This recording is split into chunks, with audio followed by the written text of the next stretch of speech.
breakfast, curious and bold, getting facts from the shadows. That's what it is. Now, as the city wakes and secrets stir, a bright new voice shines. The People's Breakfast. Your morning, your voice, your journey. Good morning. Good morning, my neighbor. Welcome to the home of hard truths and bold insights, Radio Generation.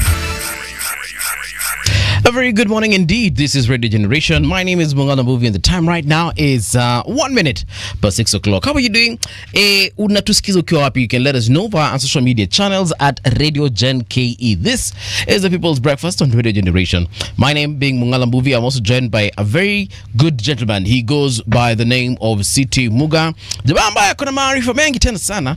Pia jamaa ambaye anapenda kunywa kahawa na pia jamaa ambaye anapenda kusema kile kilicho rohoni mwake. Kwa mfano, City Muga, kwanza tuanze na kusema a very good morning to you. And a very good morning to you. Ni nini kiko rohoni mwako sasa hivi at exactly 2 minutes past 6 o'clock? Muda huu. How much I like the rain. You like the rain? Especially when I'm driving. Okay. There's something about the rain and the driving. There's something about the rain and driving. It's called traffic.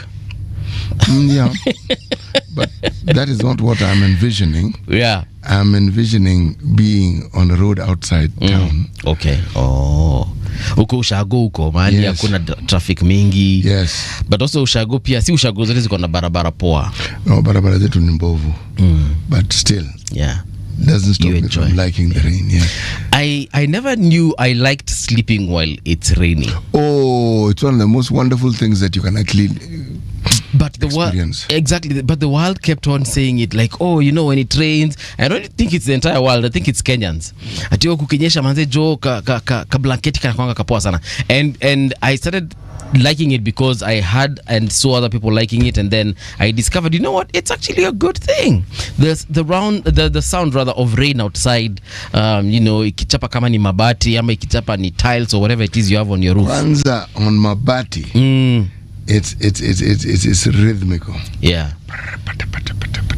It's very soothing. Yes. When you're driving, right, you hear the same sound on the roof of the vehicle, and then you'll have the wiper on. Yes. So the wiper is like a different instrument. Why? Now you've got it. And then yes. On the roof of the car. It is very nice. I personally, the only time I like rain is when my car is dirty and then inanyesha inakuwa safi and I don't have to take it to the car wash. All right. Good morning. Welcome back. This is Radio Generation, like I said, the People's Breakfast.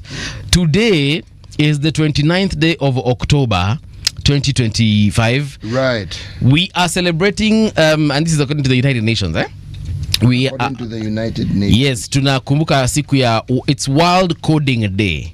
Coding, yes. Ile ya computer ile. Wale watu wa computer wala naekanga zile vitu when they open that black screen and they just type things into that screen. I found our COO yesterday doing something similar. He was coding. By the way, that is his area of expertise. Yes. He's very good at it. He's very good at it. Found him coding stuff. It is just as well. I have no clue what those people do. Yeah, I just see them typing in numbers and dashes and symbols. Take courage, my brother. Right. If we ask them to come to the studio to do what you're doing, they would not be able to do so. So division of labor. True. Let them do what they are good at. Yes. And let us do what we are good at. Kuna watu wanakuambianga mbuvi manzejo, nataka manzejo nipatie nafasi jo manzejo ni kuwe presenter. Then you tell them, okay, come, let's do a demo. And then you switch on the microphone and then you tell them, all right, let's go. They're like, so nipige intro. Then you're like, okay, a very good morning to you. I'm sitting with City Muga. City, a very good morning to you. And then they're like, sasa panafaa kusema nini? And I'm like, bro, what exactly did you say you wanted? You wanted this job? Yes. Yeah. And this is what it involves. So let's give it a second take. You do up to take 10. You tell him, bro, what we do? Let's try this again next year. When you're more serious. So that is that 29th of October. But the big shout out to all of you computer gurus out there, because what you do we can't do, and some of us, no matter how much we are taught, we still can't do it. So you guys play a very important role Yeah, hacking and all. All right. Methali ile inatupeleka wapi? Jana tulikuwa Namibia, right? Bado tuko Namibia, bwana, sio kwenda na kurudi haraka. Unaenda unaketi kidogo. Naam. Okay. Unasalimia wananchi. Wajua wako na miji muhimu kabisa. Unaenda huko, right, unatembelea, unasalimia wananchi huko kidogo, wanakueleza jinsi walivyo. Yes, ndio hivyo. Sawa basi tumetembea. Just to remind people where we've been before. We've been to Cape Verde, Eswatini. Now we are in Namibia. We have been to Mozambique. Malawi as well. Yes, we have. So today we are in Namibia, and of course we've been in other places. No, we are still in that region, the southern part of Africa. Next week we'll move to the northern part of Africa. Okay. This time we'll do a little more than just tell you the proverbs. We'll tell you a little bit more about the country. Okay? Let's go. Right. We'll actually start with, anyway, you will know. Yes. Okay. He who does not mend his clothes will soon have none. He who doesn't mend his clothes will soon have none. So if your attire has got cracks, or not cracks but holes, tears, and then you do, and tears of course, so if you do not seal those tears or seal those holes, very soon you'll have nothing to wear. A stitch in time saves nine. Right. Yeah. Nakumbuka hiyo. It was one of the very early methods we learned in English. Haraka haina baraka. But you know, as teachers, but now that you've reminded me of that time, why were teachers like this? And especially in my school, and the schools I went to, not just one, because I went to several, they had this thing where they would ask me. I used to like sitting somewhere in the middle of the class, so they always ask the person next to the door to start giving them a methali, for example. So unapata watu huko mbele wamesema chamkufu huu sijui huu ha, mwingine anasema hiyo a stitch 9 saves 9, mwingine. So by the time unafikiwa, all the popular ones wamemaliza all the proverbs. Exactly. And then now the teacher beats you for nothing because they should beat you. Yes, where I went to, tulikuwa natandikwa a proper one. So kwa sababu hujui methali? Sababu unatandikwa and then you cram one very, you know, those ones that are very difficult. Kama ile bandu isha gogoni. Okay, twende na hiyo. Sikuwa naijua lakini twende na hiyo. Bandu isha gogoni. So you cram that one and you say this one no one knows. Then they just reach like two people before you. Then that person says bandu isha gogoni. Then now you are done. And you can't say my proverb was said like by that one. Kwanza hiyo ndio itakuletea shida. Mwalimu anakuambia there's a whole booklet of methali. It has got over 100 200 plus methalis. You want to tell me that out of a class of 50 methali zimeisha? I'll tell you this. Yes. Some of the teachers who you were taught with were very understanding, and they would encourage you to read and understand it better. The ones who suddenly went violent on you, those are people who ended up teaching not because they wanted to, but because they didn't have a choice. A teacher comes and tells you, mention names of animals that can jump. Huko mbele watu wako horse, chicken, goat, give me another animal that jumps, dog, cat. By the time unafikiwa bwana wanyama wameisha, you start and then they've said in Kenya, so you can't say kangaroo. So you end up trying to guess chameleon. Of course you will receive a very hot slap. See that's what I mean. So you seem to imagine that when you rain violence on them, suddenly their learning capacity will increase. Yeah. How? It doesn't work that way. How? They try and knock knowledge into your head. In primary school, and your buttocks, but yes, we had a teacher who taught us maths. That man had a problem. He was a gentleman called Mr. Chaga. He taught us maths.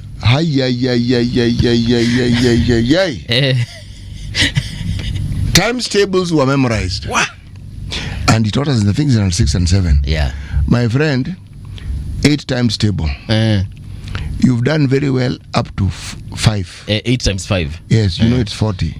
Kutoka hapo 6, that is easy. Just add another 8, it's 48. After that one, you're having a problem. When that guy comes next to you, a slap will uproot you from that seat you're sitting on, and you can actually be airborne. We're small children. Bwana.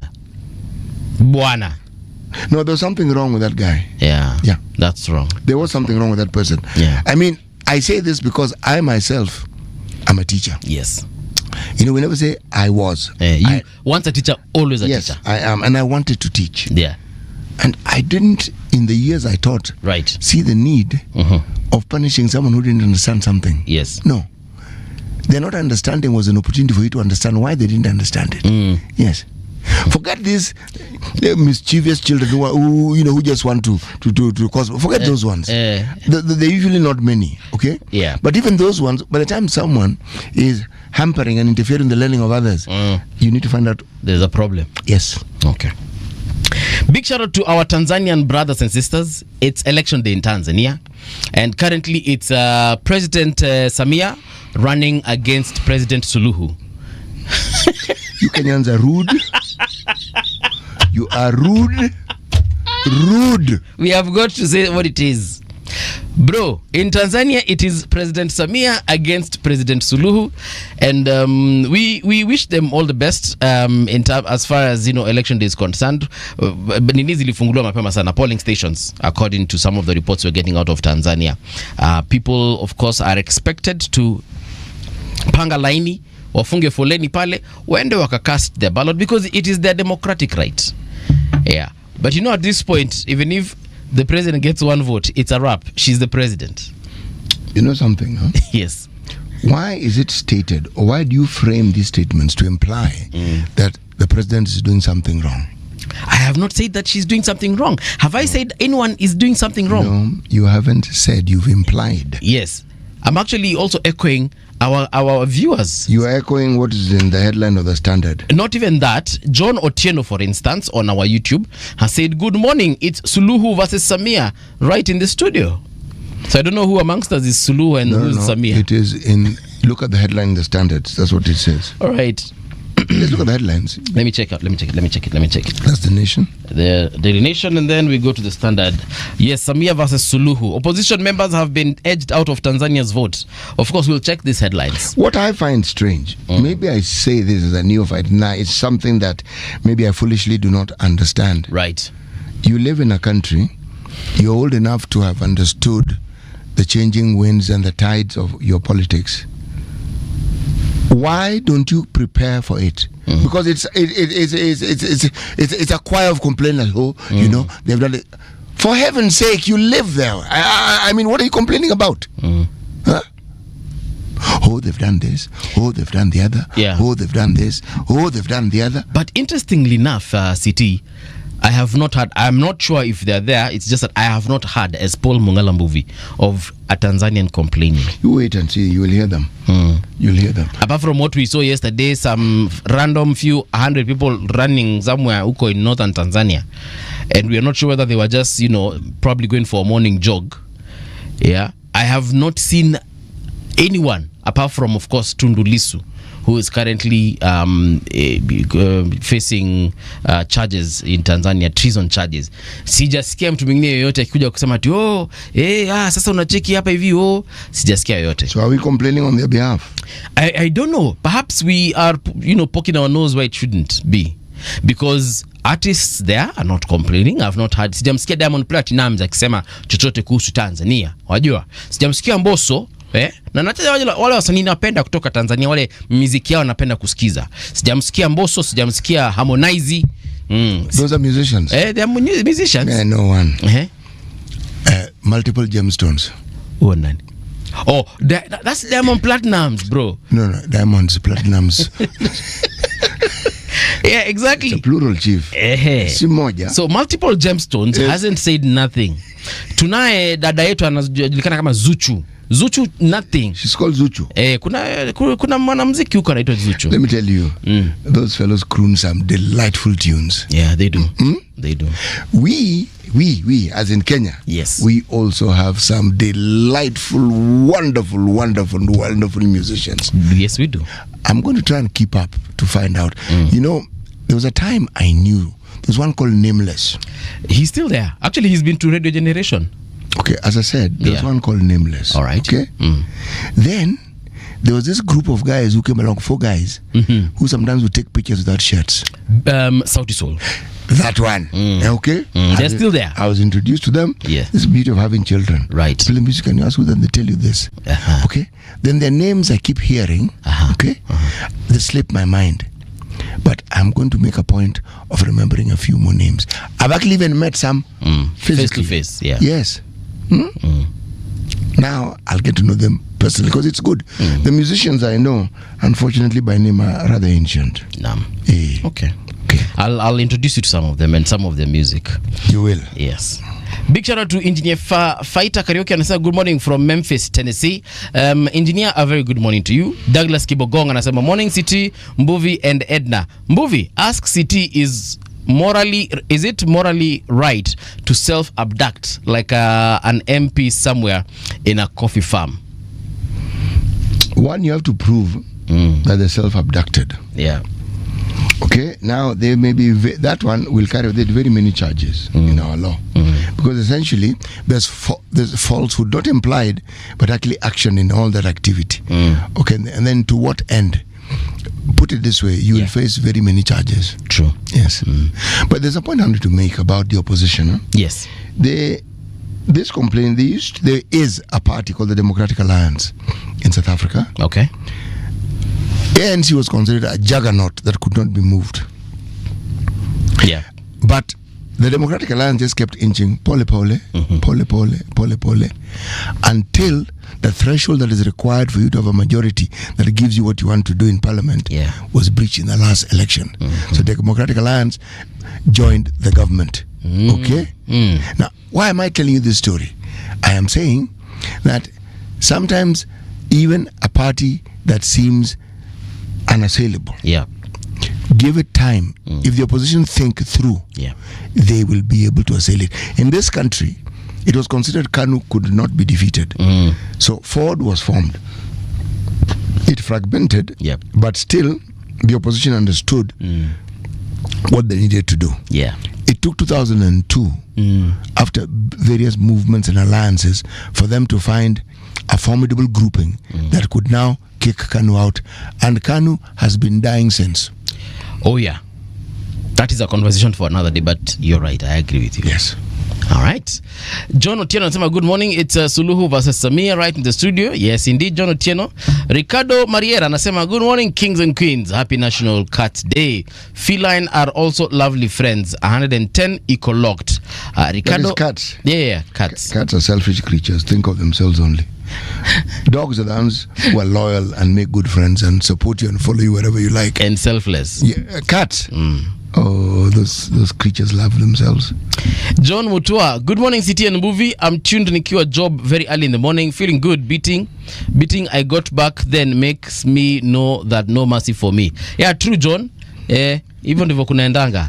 John is working out of Qatar. He's a chef there, so big shout out to you, chef. That's that friend of ours who calls every morning. Yes. Right. Then we have Tembea na Bosaya anasema morning, tuned in behind the wheel. OMW to MI. OMW ni wapi? OMW ni wapi? Ni nchi hiyo. I don't know, but amesema I'm behind the wheel. OMW to MI. So Tembea na Bosaya, hebu tuambie what is that?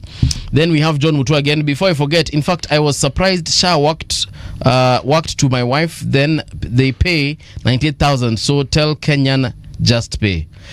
John Mutua, we have had this conversation about Sha for a very long time, and Kenyans have been urged to register for it by the government and also by us, the media. So at the end of the day, look, you be the judge. You need to register for it nonetheless, because at the end of the day, it is your money that is there, and others might end up using it. I'll see you. All right. That is Bosire. Ama amesema nini? Bwana umesema nini?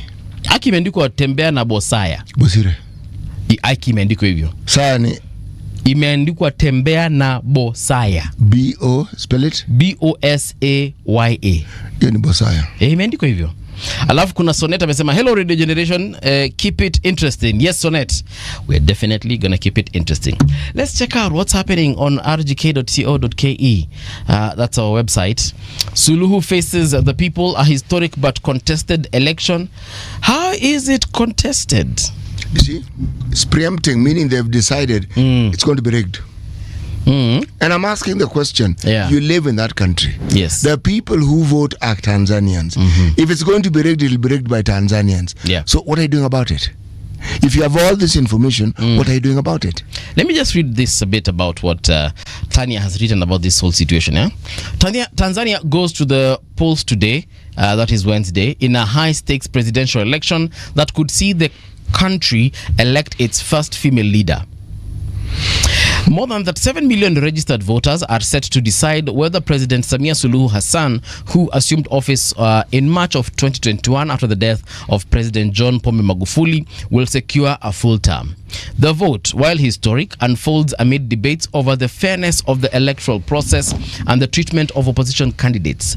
Justice retired Jacobs CM Mwambegele chair of the Independent Electoral Commission of Tanzania, called for widespread voter participation, highlighting the generally peaceful conduct of the campaigns. To a large extent, campaigns were conducted peacefully, and where minor hitches occurred, local teams addressed them successfully. So despite these assurances, opposition parties and rights groups maintained that peace during campaigns does not guarantee genuine democratic competition. 17 political parties are contesting the presidency, but several have faced hurdles. ACT Wazalendo's candidate Luhaga Mpina was repeatedly accepted and rejected, while Chadema, a leading opposition party, has been excluded entirely from all races, presidential, parliamentary, and local. Party leader Tundu Lissu remains jailed on treason charges, and his deputy John Heche was recently arrested after attending Kenya's former Prime Minister Raila Odinga's funeral. The funeral which he didn't attend, yet he was seen. Yes. So Lissu reported in an X post that he is under round-the-clock camera surveillance in solitary confinement. Anyway, so there are 17 parties contesting, which means we have 17 presidential candidates. If they were to borrow from Kenya's playbook when it comes to politics, some of these parties, some will argue, have been sponsored by the leading candidates of the leading party. So essentially, they're regional parties, and so essentially they will get the regional vote. But it will mean that whoever else is in the opposition will not get the votes that they could have gotten. That's what all they're saying. It's something we've done before. We wrote that rule book. I mean, it's a political strategy, and as I said, whether it's acceptable or not, I don't understand why. If you know that this is happening, the opposition is not united. The only way you defeat a juggernaut like a ruling, what you call an independent ruling party, is when you unite. So long as you're fragmented, they'll keep winning. Hamtaipata kitu hapo. Hamtaipata. So, but I want to understand one thing, and you know, it's because we really, najua hatuko Tanzania, lakini labda ni kwa sababu the only prominent people we know here is the President Samia, then we know of the opposition leader Tundu Lissu, and then his deputy Heche. We seem not to know anyone else in Tanzania. Perhaps there are other candidates, it's just that they are not well known. It is your job to get known. It's not our job to get to know you. Okay. Tundu Lissu is known because he was shot 17 times. Survived. 17. He was shot? Yes, he was 17? Yes. By who? We don't know, because nobody was arrested. We don't know. But he actually came to Kenya for treatment. How long ago is this? Kitambo. Oh, ni vitu za... Another election, the previous election, I think, the election where Pombe Magufuli won. Okay? Let me tell you something. I mentioned it yesterday in passing, and I'm going to mention it again today. The thing that is not easily understood about political leaders, especially if you're a point person and probably a candidate that is thought to have the highest probability of becoming president. If you are the leader of a prominent political party, excuse me, there'll be people within the party who claim to be your key supporters. There are decisions that will be made by these people, and you will probably not be privy to it until the outcome becomes public. Because the question you would ask is, why on earth, and I asked this question yesterday, what does a president gain by killing somebody who is in the opposition when that will actually gain the party more fame?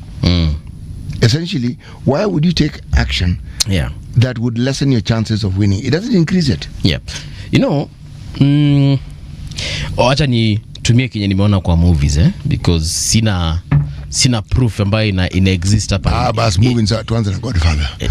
Si ndio? So when you assassinate this person that is your opponent, now we're talking about movies, yeah? When you assassinate this person that is your opponent, you're probably at the time of assassinating him or her, you're guaranteed some kind of a win.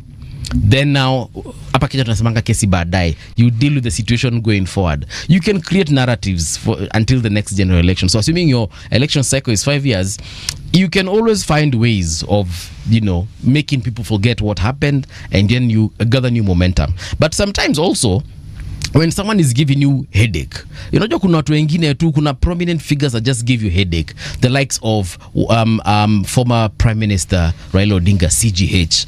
That kind of person akikupatia kichwa sana in your country bana, what do?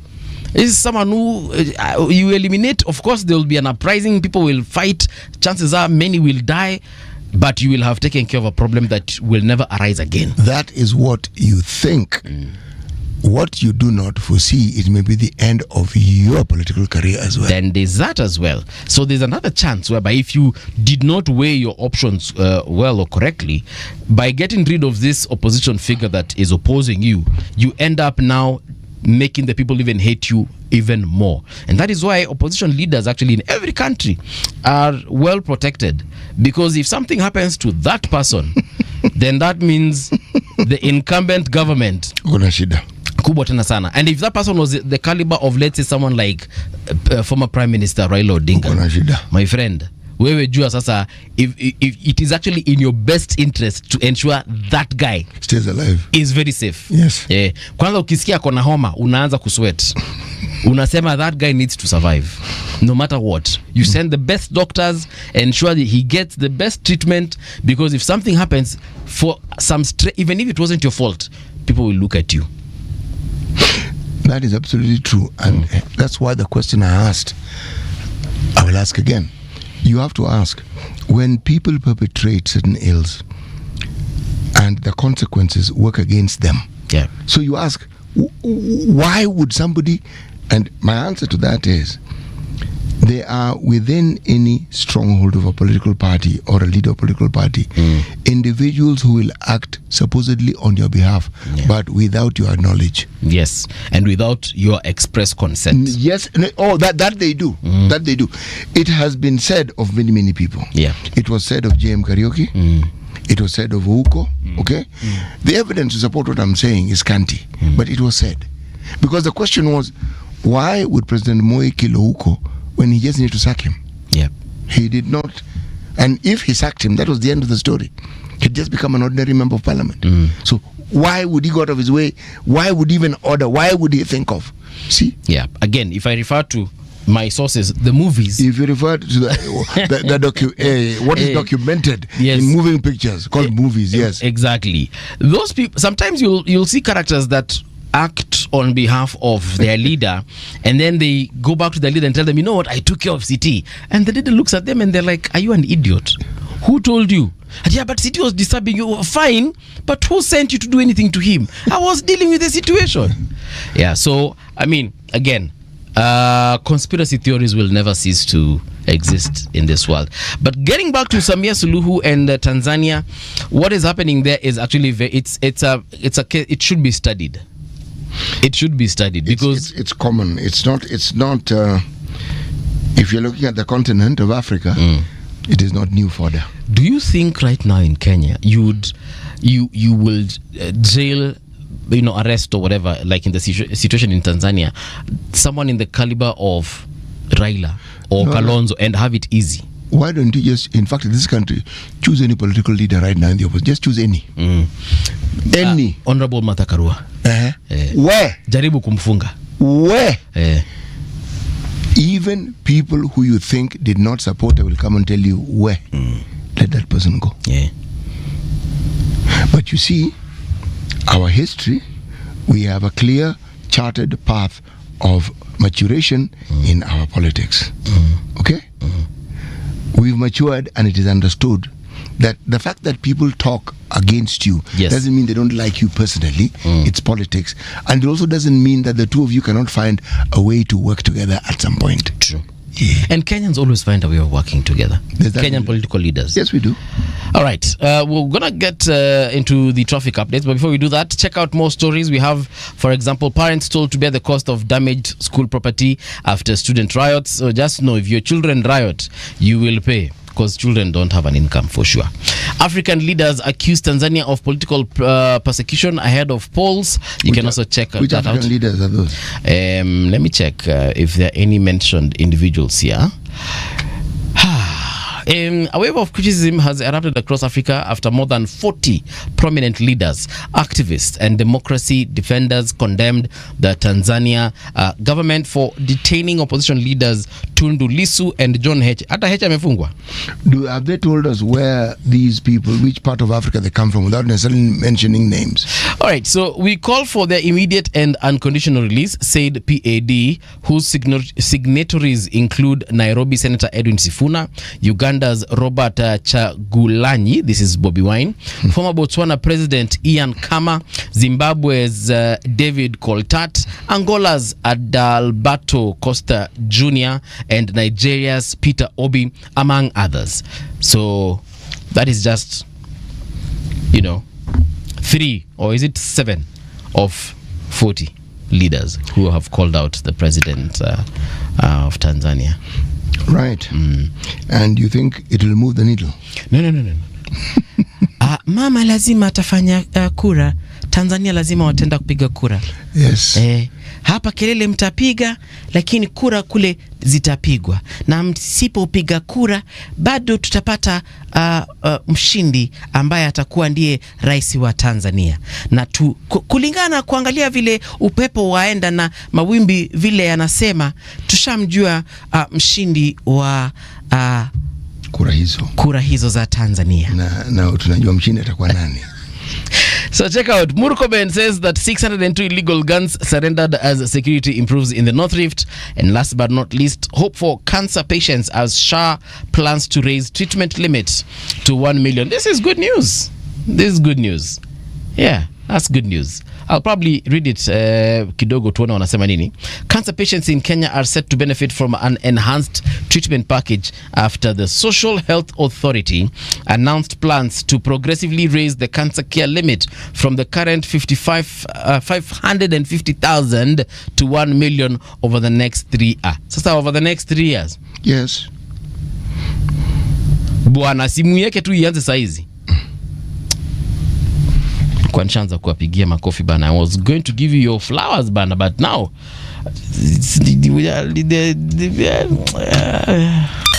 Traffic. Let's check out what's happening on the road of Nairobi.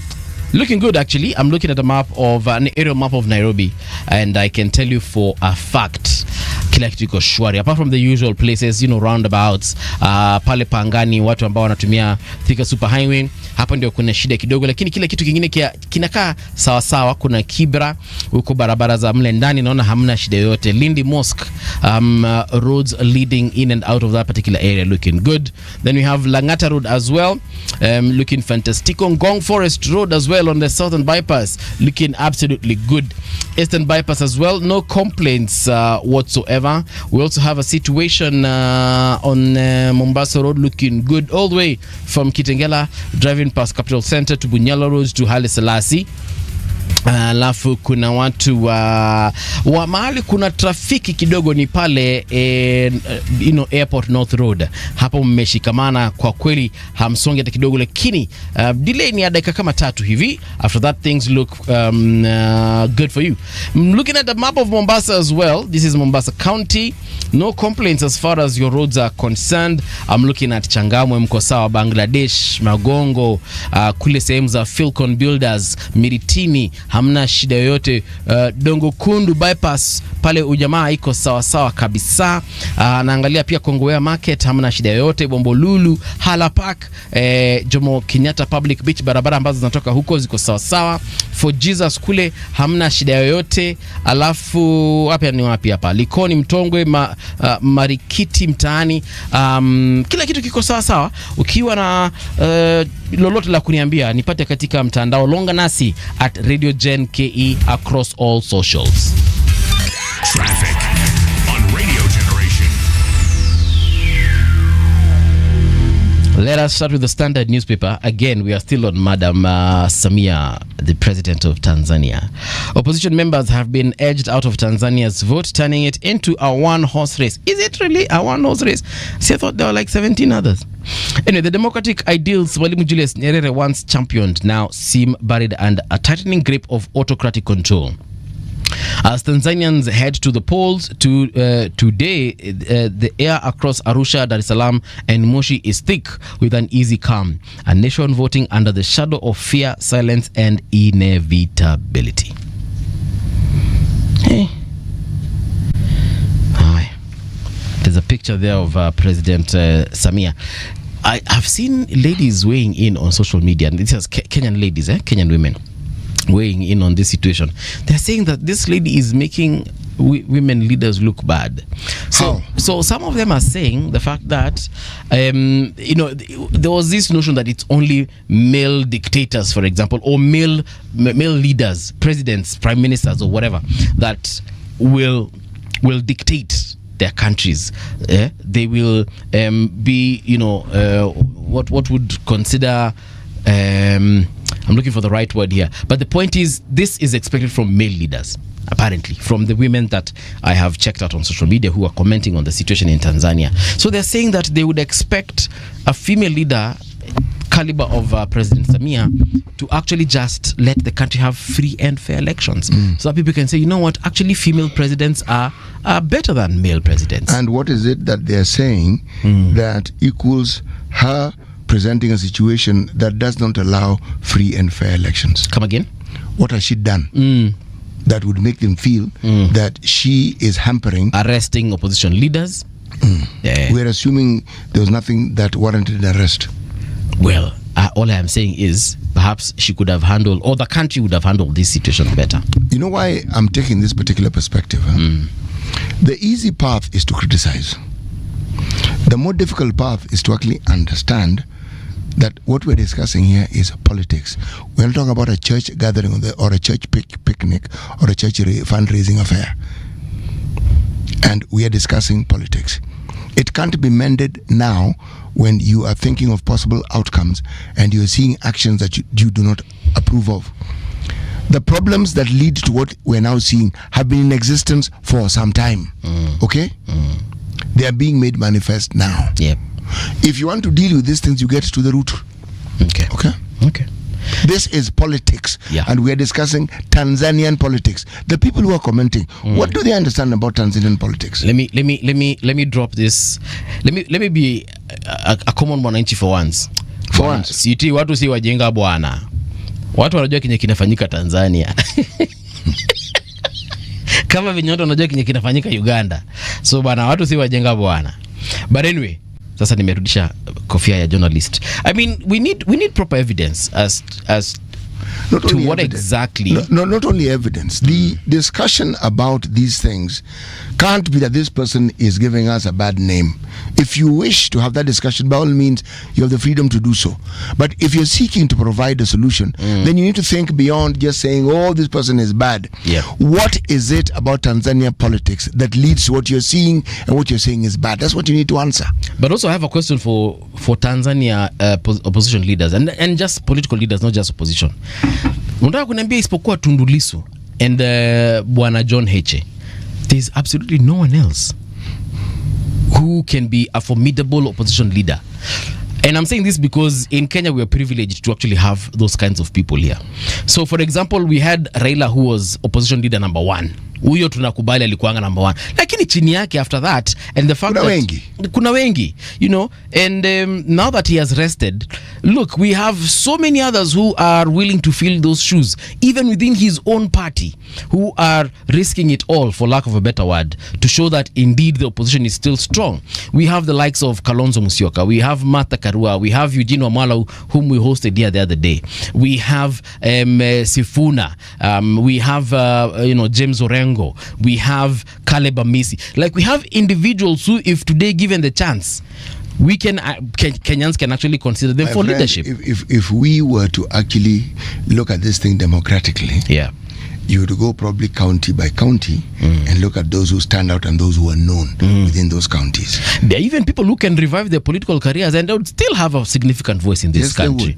We have Honorable Charity Ngilu. Yes. She was a long-time friend of Raila as well. Yes. We have Honorable Najib Balala. Yes. Watu ni wengi. We can't run out of names.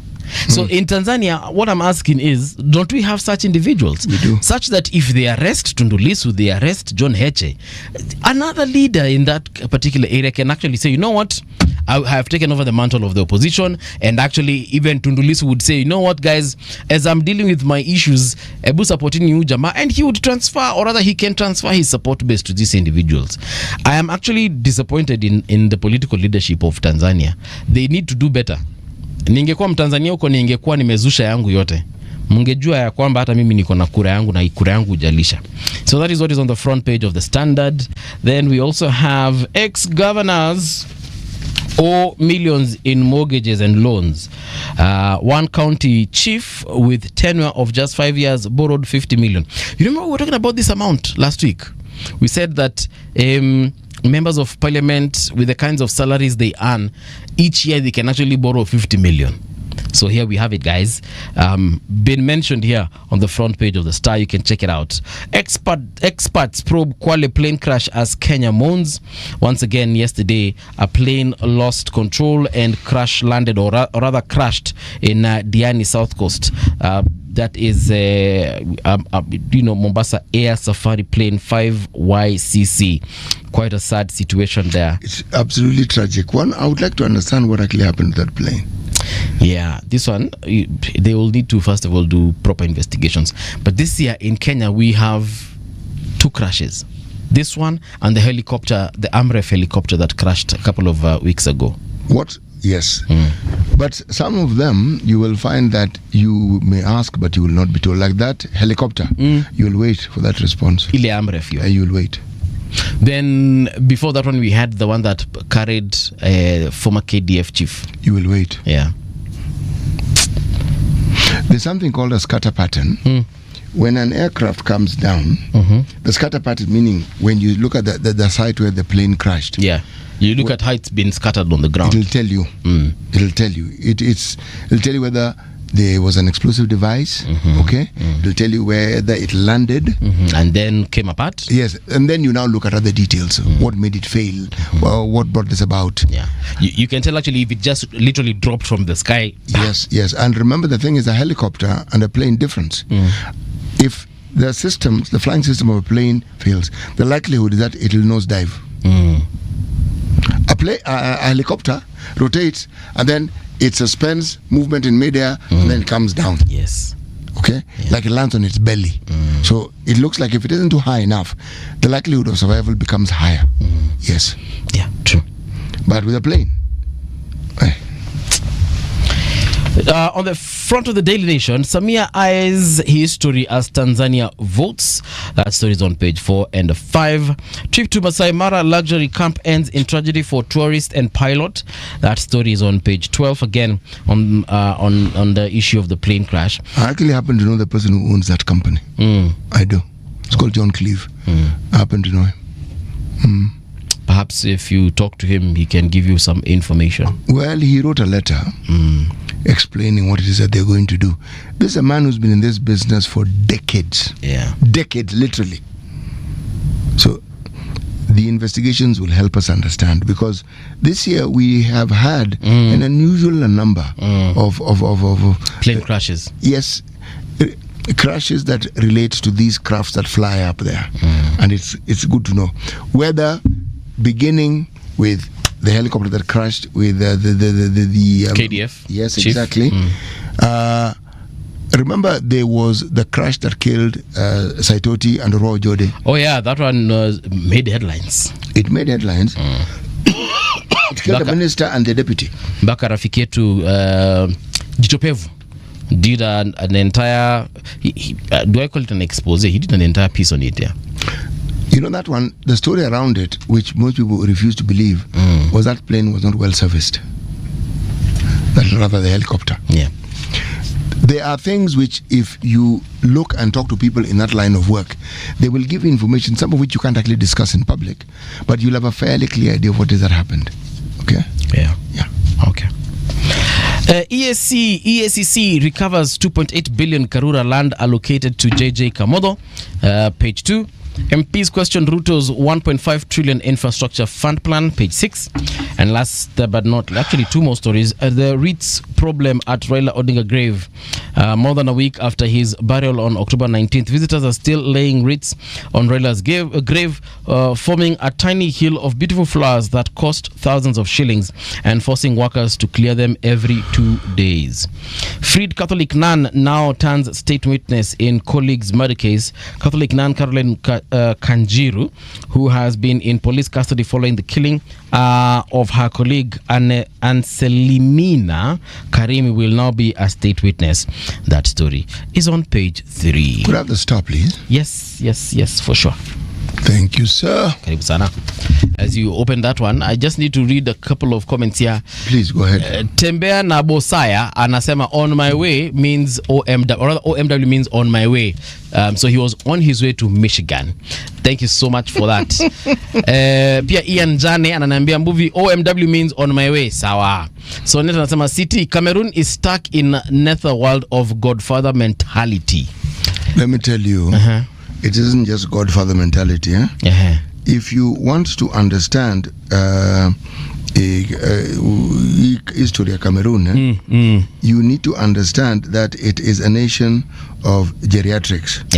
Okay? Paul Biya is 92 years old. Oh, yes, he is. The president of the Constitutional Council, like Chief Justice, a gentleman called Clement Atangana, is 91 years old. Okay, the gentleman who is Chief of Staff, Cameroon Army, is called Claude Mecca, is 91 years old. So these guys are just 90s. Let's just go. There's some young guys here. I'm not about to mention people who are young now. Okay. Marcel Niat is president of the Senate. He's 84 years old. Oh, that's young. Proceed. Okay. Laurent Esso is Minister of Justice. He's 83 years old. Yes. Kaye Igwe, Speaker of the National Assembly, is 85 years old. Jesus. And people were saying that Raila is old, afai kuitisha kiti. Okay, now mtu anashinda elections at 92. Wacha hivyo. Now wazee ambao namsupport. Ama best wake. Yes. Haya, before you read what is on your side, Sonet anasema pia, Mbuvi, you are truly a movie fan. Lovely thought process that makes the show proactive. Yeah, guys, we need to watch movies. Simon Indiati. No muhimu by the way. Mimi nakubali. Yes. Simon anasema, Indiati anasema, good morning friends. Tanzania iko mahali tulikuwa 1990. True. No, in terms of their politics. No. They are. Not 1990. 1970. Earlier than that. Not even 70. 60. No, around the 80s, 1980s. Oh, yes, okay. That's what I mean. Okay. Yeah. So. But the history in this country and in East Africa of leading political lights, not necessarily in the opposition, dying, some under mysterious circumstances, that has happened. It's not something new. And the issue that have surrounded the talking, the harassing and muzzling the opposition. Yeah. We have had a history of it in this country. We've even had governments that come in and the first thing they want to do is they want to muzzle the media. Okay? Oh yeah. Yani, before they do anything, this gentleman who is now vying, who we are told wants to be a president, called Matiang'i, he led such a charge himself in the Uhuru era. Yes. The media faced a very, very strong onslaught from individuals who clearly thought that the media had too much freedom. The thing about the media in this country is they will gang up. They threaten that freedom, they will gang up. Okay? No, utajipata pabaya. My friend, yes. One, they will simply give you a blackout. Utakuwa unafanya press conference peke yako. Blackout.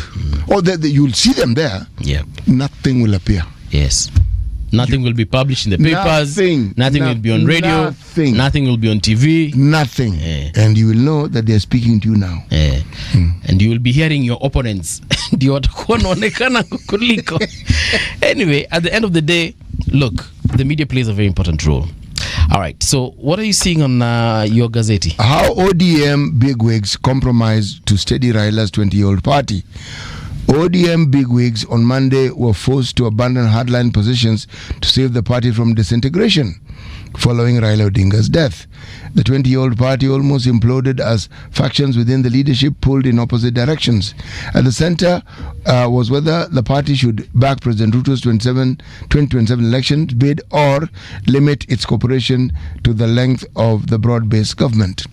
This story will continue to unfold as we look to sagas and dramas that as we head towards 2027. Uphill battle inside IEBC's stringent rules for MCA recall. The Independent Electoral Boundaries Commission has formally established a clear administrative pathway for voters seeking to recall the MCA before the end of their term.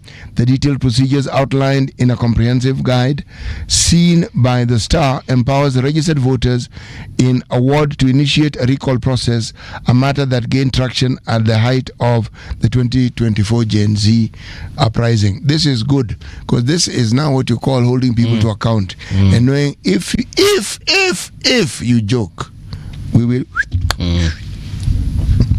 Talk show. Right. Rodney Nafula, from disposition to defiance, widows fight for justice in Nyando. It's a lady whose 2 sons were killed, remember? And then there's another one, rejected wife inheritance. Yeah. Page 2. Okay? Let me read it for you. Rejected wife inheritance. Yes, this is Rhoda Nafula. When her husband died in 2002, pregnant Rhoda Nafula not only faced not only grief and poverty, but violent evictions by in-laws who seized everything, turning her mourning into a year-long battle for dignity, justice, and home. Nafula's husband had been the sole provider for their young family. His death left her with 2 daughters and a 3-month twin pregnancy. Immediately after his burial, her in-laws in Nyando, Ahero, demanded that she leave and return to her people in Western. They came and took everything: utensils, chairs, the television, even bedding.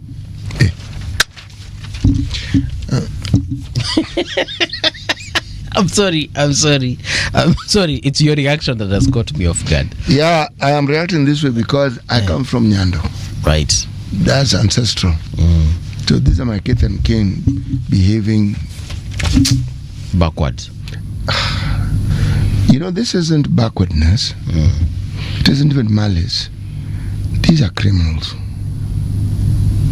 When somebody seeks to take the property of another person, so what if they are your brother? The laws of this country recognize a certain position that a spouse has. It's called next of kin. These supposed relatives are not next of kin in the sense of the law. And then he has children. They follow. Okay? So what these people were doing, they were committing crimes in the name of tradition. Which tradition I don't understand myself. I actually don't know that tradition. No. Okay. It's outright greed. Bang in the middle of the paper, one county chief with tenure of just 5 years borrows 50 million. Ex-governors owe millions in mortgage loans. The story is on page 4 and 5. And then there's a picture of the plane crash. Experts probe Kwale plane crash as Kenya mourns. Yes.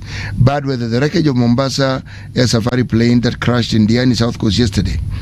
All right. It was a safari plane FYCCA. And this is not a pleasant thing. Not pleasant at all. Anyway, the story on page 4 and 5. Yeah. There's a picture of Meru Governor Isaac Mutume before the Senate. Okay. Doing what? She's answering question. On what? See the sort of money that they've borrowed. See, this guy just took office like a month ago. So what? A parliamentary investigation has uncovered what happens to be widespread abuse of car loan and mortgage schemes involving current and former governors and security and senior county officials. The Senate County Public Investments and Special Funds Committee found many county executives, particularly former governors, having defaulted on their loan repayments. So they took loans, they've defaulted. Now people want their money back. Yeah. If people elect your governors back into office, what do you expect? Jamaa ataweza kulipa loan. Take a loan that takes 5 years to repay, man. Yeah. What do you take a 10-year loan for? But if I am assured of being elected for a total of 10 years, surely. But don't you think that is therein lies a false narrative? What is the what assurance are you talking about? Jude, the people love me, Bana. If they voted me once, they can vote me again. True. Yeah. But it's not often that people get that opportunity. There are certain regions where you are guaranteed to be a one-term governor. Yeah. If you get voted in again, there's something that you're doing very right. But the guarantee, one term. Ngoja kidogo. Places like where?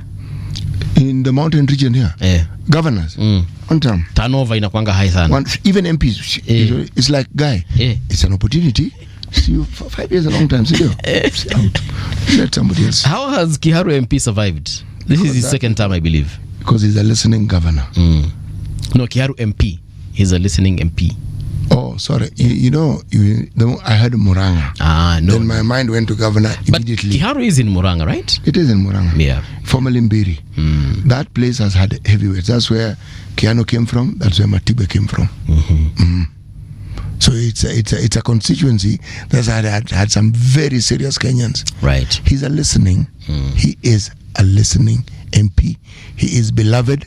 He does what he's supposed to do. Actually, speaking of Nyoro, even when we were in campus, because remember I told you tulikuanga kampona, he was actually in the same KUSA, the Kenyatta University Students Association, with the MCA we hosted here on Monday, Mheshimiwa Apopo. They were in the same leadership. And to be honest, Nyoro was widely loved by students in Kenyatta University. There's not a single, leaders naturally inafika tu mahali mnagwaruzana na electorate. For some strange reason, Nyoro never had that problem. There's something about him that strikes people as that he's sincere. Okay. You are saying? Not only am I saying, I have said. People who are likable and are elected, it's a combination of several things. You say the things you say, but most of people see what you're doing. Yeah. And they say, but why should we remove this person? Why? We like what he's doing. We can see what he's doing. He owned several businesses within and outside the university. Places chakula, for instance, places where students would go and print their academic papers. So he started a long time ago. Oh yeah. He has been a very enterprising person, but of course, when it comes to politics, he was very, like, even when he talks, forget what we see nowadays on TV, what he's saying on YouTube, unajua ile kamukunji, ile kuita watu hivi and you address them. Nyoro has always had that silver tongue, that touch. Akiongea yani nyinyi wote mnasema and I believe he has a very bright future if he continues with the trajectory he's currently on. I wish him all the best. Shida ni kumpata akuje kwa interview. Mlisoma naye, call him. I've tried, bro. Don't worry, you'll get him. I've tried. Given the position he has held, if I were him, I'd be careful where I appear. For sure. And the frequency with which I appear. Oh, yes. Yes. So, give him time. He will come. But he's a very... Actually, mkiketi na hivi one-on-one mkikunywa kahawa. Lovely fellow. I hope we will get him to come to studio one of these fine days. Are you done with the paper? I am completely done. All right. So let me see what people are saying. Yeah, there's Okwa Simiti. Simiti actually gave us another name for us to be using, but I keep on forgetting it. But Okwa Simiti, good morning. You're saying midweek greetings from Bungoma. I'm an elder watching my fellow elder doing the thing. Keep it up, Radio Generation. You are making us proud. So from Okwa to you. Thank you very much, Okwa. Because you're the only elder in this room right now. Thank you very much. His other name is Simiti. Yes, Simiti. Okwa Simiti. CKS. Thank you very much, Bwana Okwa Simiti. CKS just you come in and stand for Chief of Kenya Service. I mean, I stand for what? But it's CKS. Then Engineer Fighter is back saying an aircraft accident investigation involves 3 main phases: data collection, analysis and reporting. The process begins with securing the crash site and collecting physical and digital evidence. Wakenya, shida ni mkiona ndege imeanguka mnakimbianga pale kwanza kuchukua parts. Mwende mkatengeneze masufuria. That's wrong. Then we have Sonette saying, thank you, CT, for clarification on the geriatric political foundations of Cameroon. There is hope for senior citizens. Good morning from Uplands. That is Robert. Yeah. All right, so here's where we're taking a break, getting into the news. When we return, of course, we shall be telling you where the conversation takes us next. Radio generation, the sound is fine. Pump it up, turn it high all the time. Let the music move you, let's sway. Radio G's got your jam all day. Radio Generation, the home of urban soul.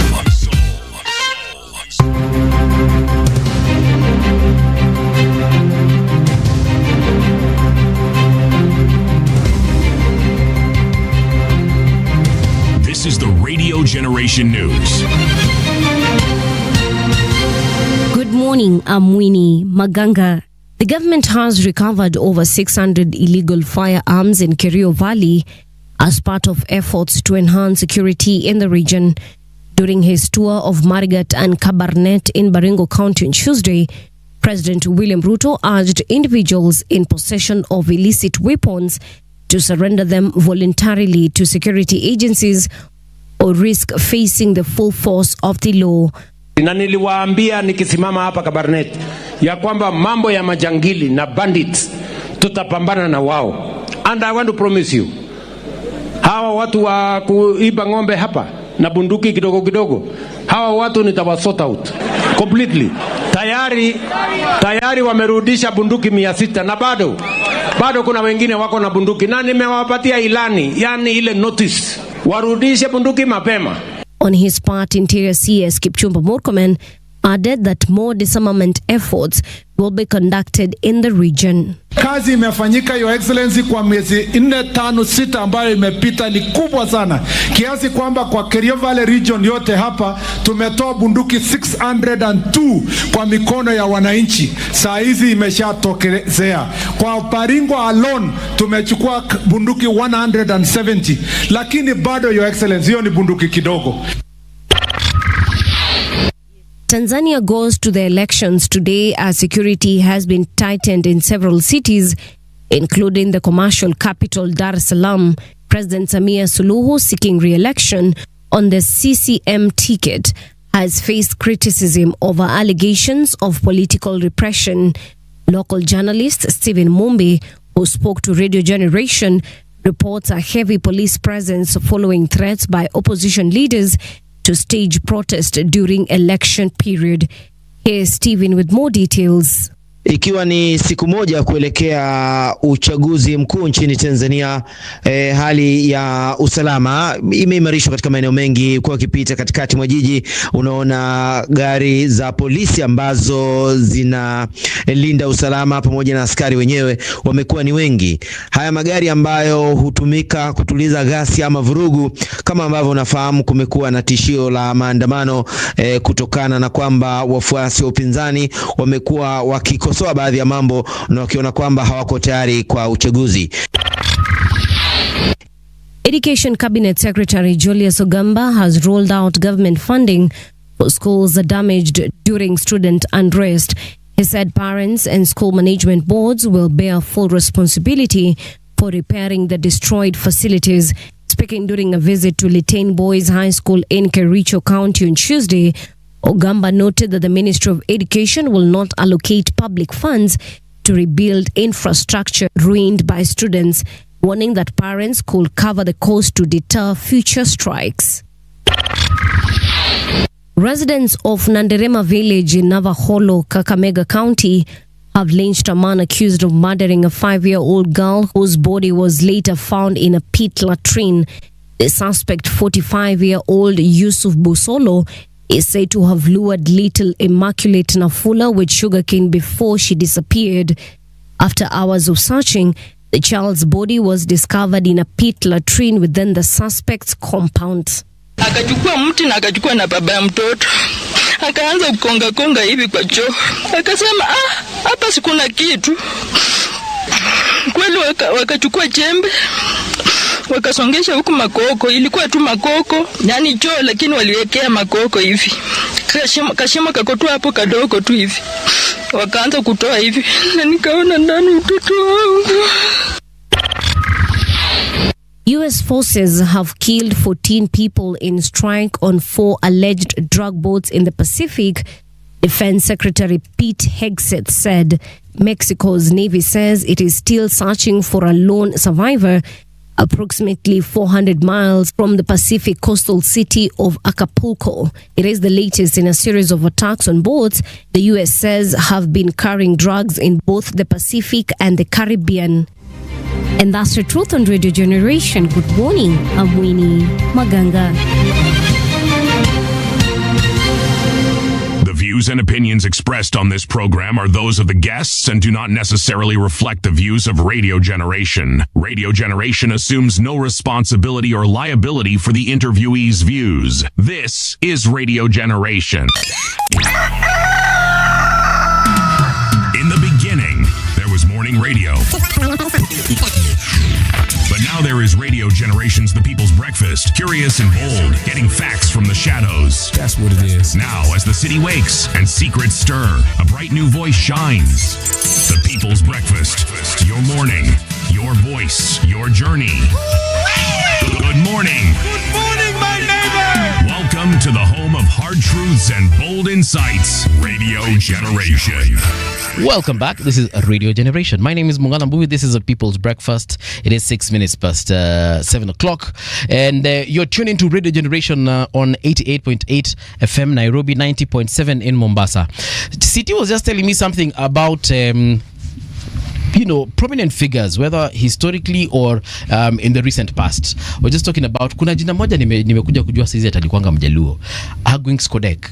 Is it Kodek or Kodek? Kodek. Kodek. Hebu iseme tena? Kodek. All right. Kodek. Bro bwana. Luo is a tonal language. But I've just okay, sawa baba. Sawa, yes, sawa. Allow sawa. me. Just ulimi hairuhusu sawa vile umesema. So Agwings Kodek alikuanga nani? City bwana, tell me who was Agwings? He was a Kenyan politician. Okay. Came from Siaya County. Yes. Okay. Held a very, very prominent position. If you talk about constitutional positions, yes, he was among those first people to actually hold such a position in this country. The road that is named after him is named after him because he died on that road. He had an accident and died. Okay. Yes. All right, now I know. I use that road every time. To be honest, and people don't kill me here in the studio, mimi Agwings Kodek nilikuwa nadhani ni muindi fulani. I swear mimi ungeniuliza yeye ningekuwa bunduki hapa kwa kichwa niambiwe sema huyu ni nani, I would have told you this is someone from New Delhi. But anyway, in studio we do have advocate and political analyst, that is Kefa Ojijo. Kefa, welcome to Radio Generation. Thank you so much. Thank Yes. you for having me. Yeah, it's a pleasure to have you here, and we're going to talk about a couple of things, including what is happening currently in the political arena. Specifically, Governor Wanga is going to be in that conversation, and of course, President Ruto. Yes. But to start with, maybe we can just I can start by asking you. You're an advocate. What kind of law do you practice? Because I know there are very many. Like there's criminal law, there's financial law. What kind of law do you practice? Thank you for having me. Even before I introduce what I do, now that I'm an advocate and you're talking about Agwings Kodek. Yes. Agwings Kodek was the first lawyer, the Kenyan lawyer, to be admitted to the role of advocate. Okay. Yes, so that means he's our senior. He's the first Kenyan lawyer. He's the first senior counsel. Senior counsel to be admitted to the role of advocates in Kenya. When you say to the role of advocates, there's a difference between lawyer and advocate. There's a difference between a lawyer and an advocate. Kindly enlighten me. Yes, a lawyer has just studied law. He's gone to school and he studied law. And it ends there. Okay. An advocate has now proceeded to be admitted to the role.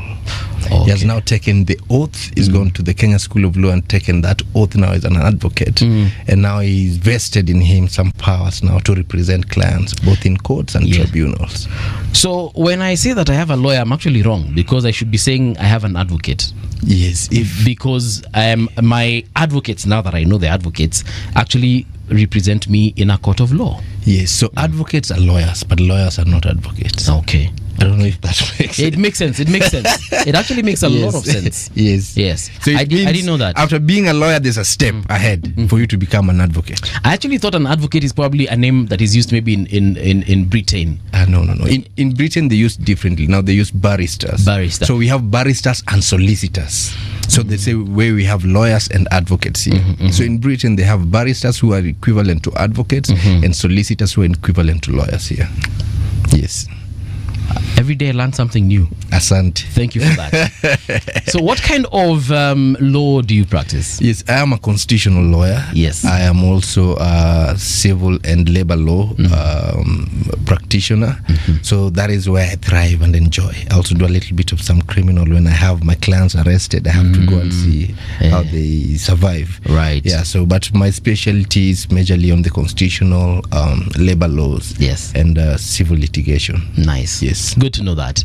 Sasa tukiwa na shida nikishikwa ile siku ndakamatwa, wewe jua tu simu yangu nikipiga, ukiona tu nimekupigia bro, shika hiyo simu. Karibu.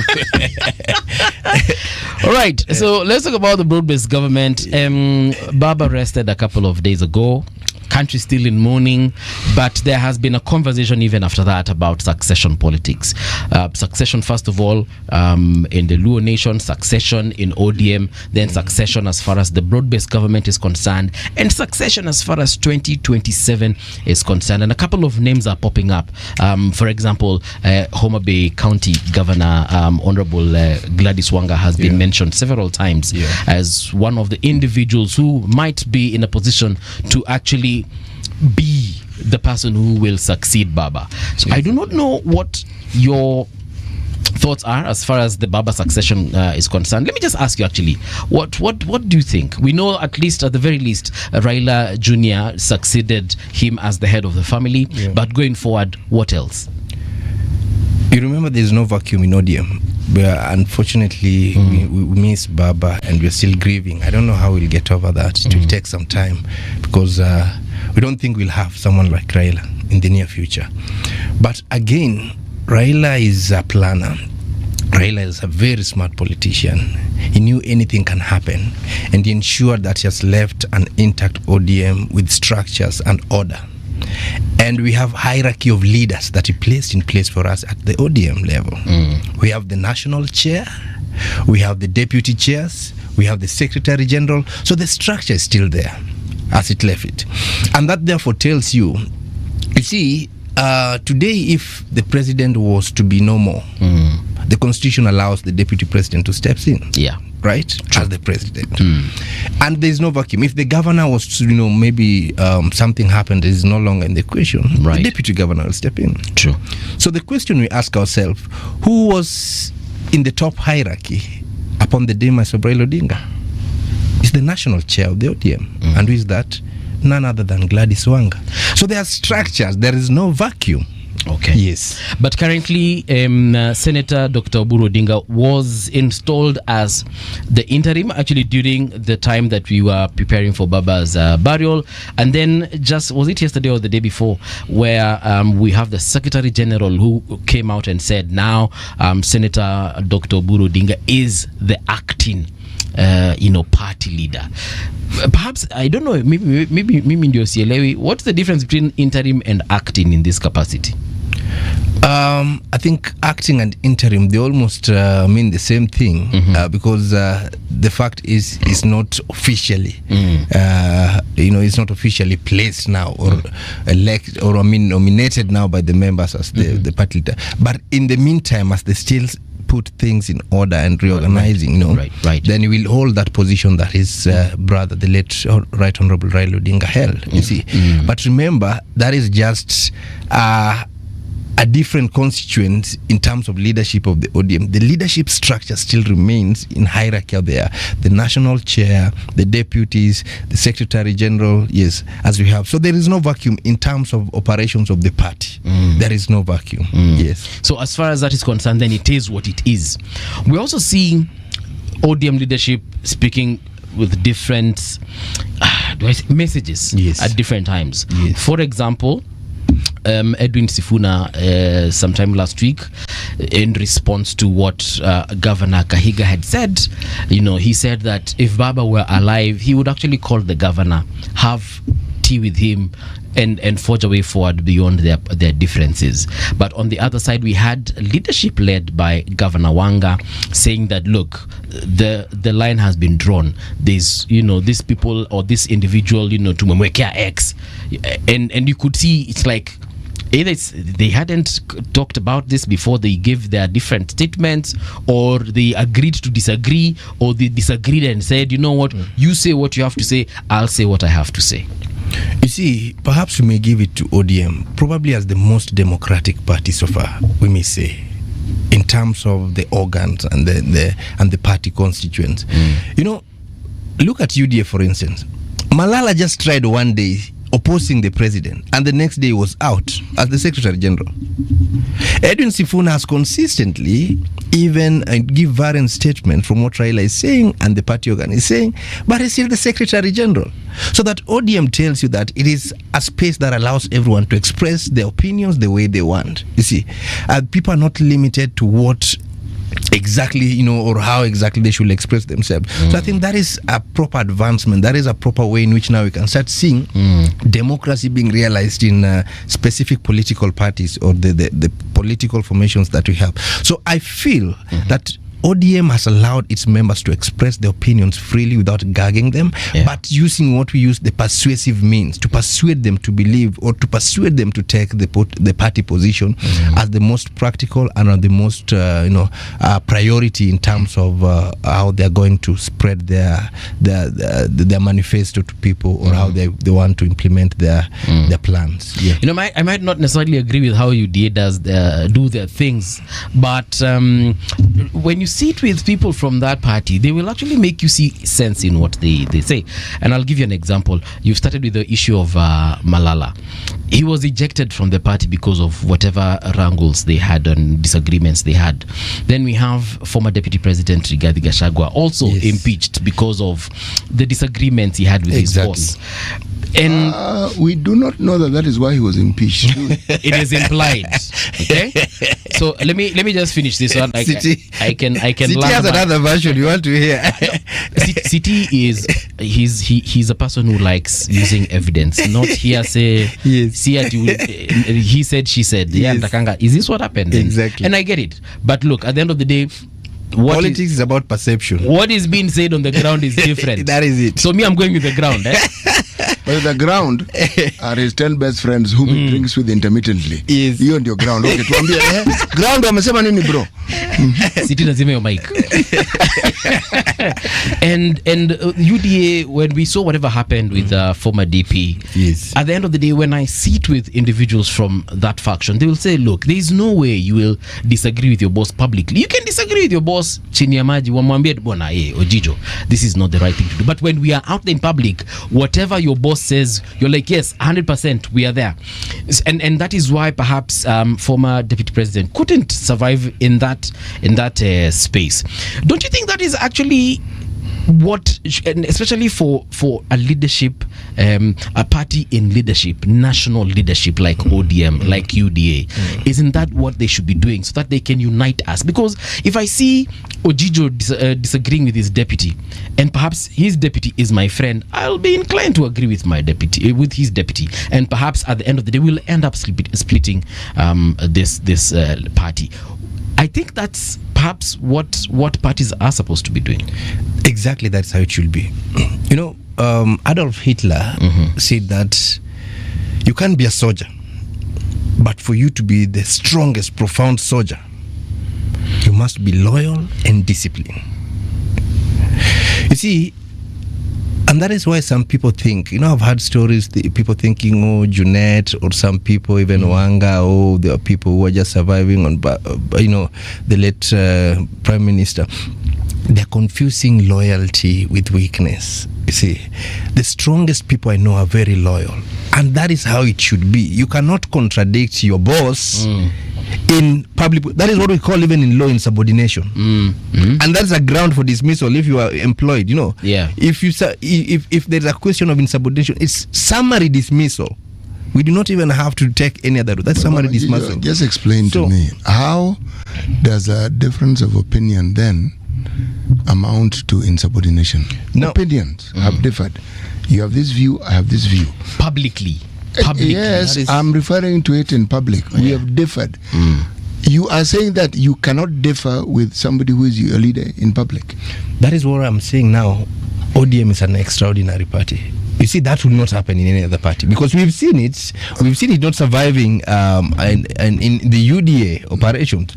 But see what has happened in ODM, for instance. You do have a point. Yes. Because one of the most famous disagreements that we know, if you're looking at politics, was when Margaret Thatcher was Prime Minister of the UK. Yes. Two people disagreed with her. Yes.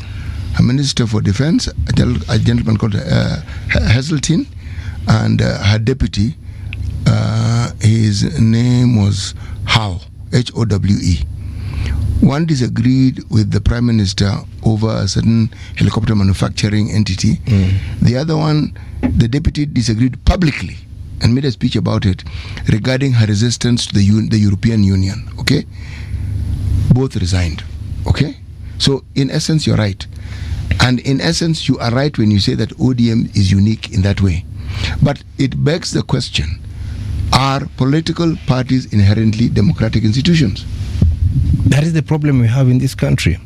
You see, whereas certain parties like ODM are trying to exemplary allow their members, to express their wishes, even in public or in private, and they do not, subject them to any sanctions or any political disciplinary, certain parties still feel the need to gag the members when it comes to public dissemination of information, so that we can be seen, we can be believed as one team. It will be hard for us, the public, to believe that this is what the party stands for.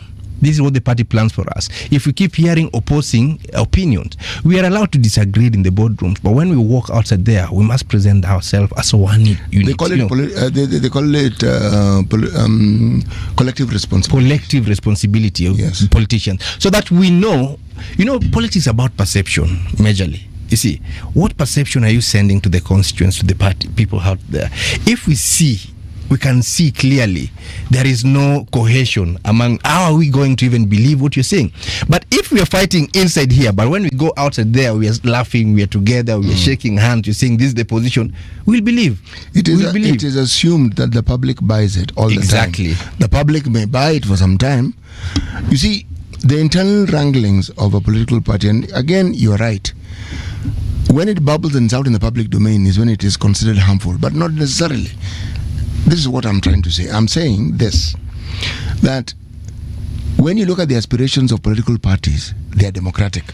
What they purpose and what they promise they will do for the public, they're democratic. But the internal workings are actually not. Definitely. And it doesn't matter which political parties in which part of the world you speak of, they're actually not.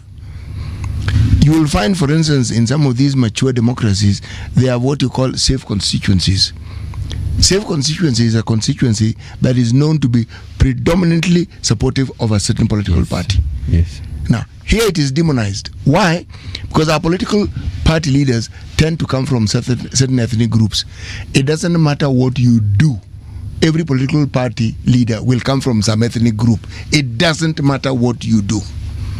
But what follows is now what matters in this sense. It's the constituent members of that party. Do they represent the face of Kenya? And many people say that Kanu did that, but that argument is moot because Kanu did not have any opposition. So what else could you do? Yes. It was the only party in the country. So obviously other people from all over the country would be members. But with multipartyism, we have seen parties that actually do represent what you call the face of Kenya. But the question is this: these internal wranglings within parties, wrangles, because that is what also is at the heart of what we are saying. Do these wrangles represent something positive, and does it represent the maturation of that particular political party? Parties that have built the strongest party in democracy, in strength, like ODM that has survived now for over 20 years, must have those internal wrangles. That is what makes people strong. Couples that do not fight do not know their strength. You see, couples that have fought and know their limits and know how to contain one another are probably the strongest couple. So internal fights are not problem. These are That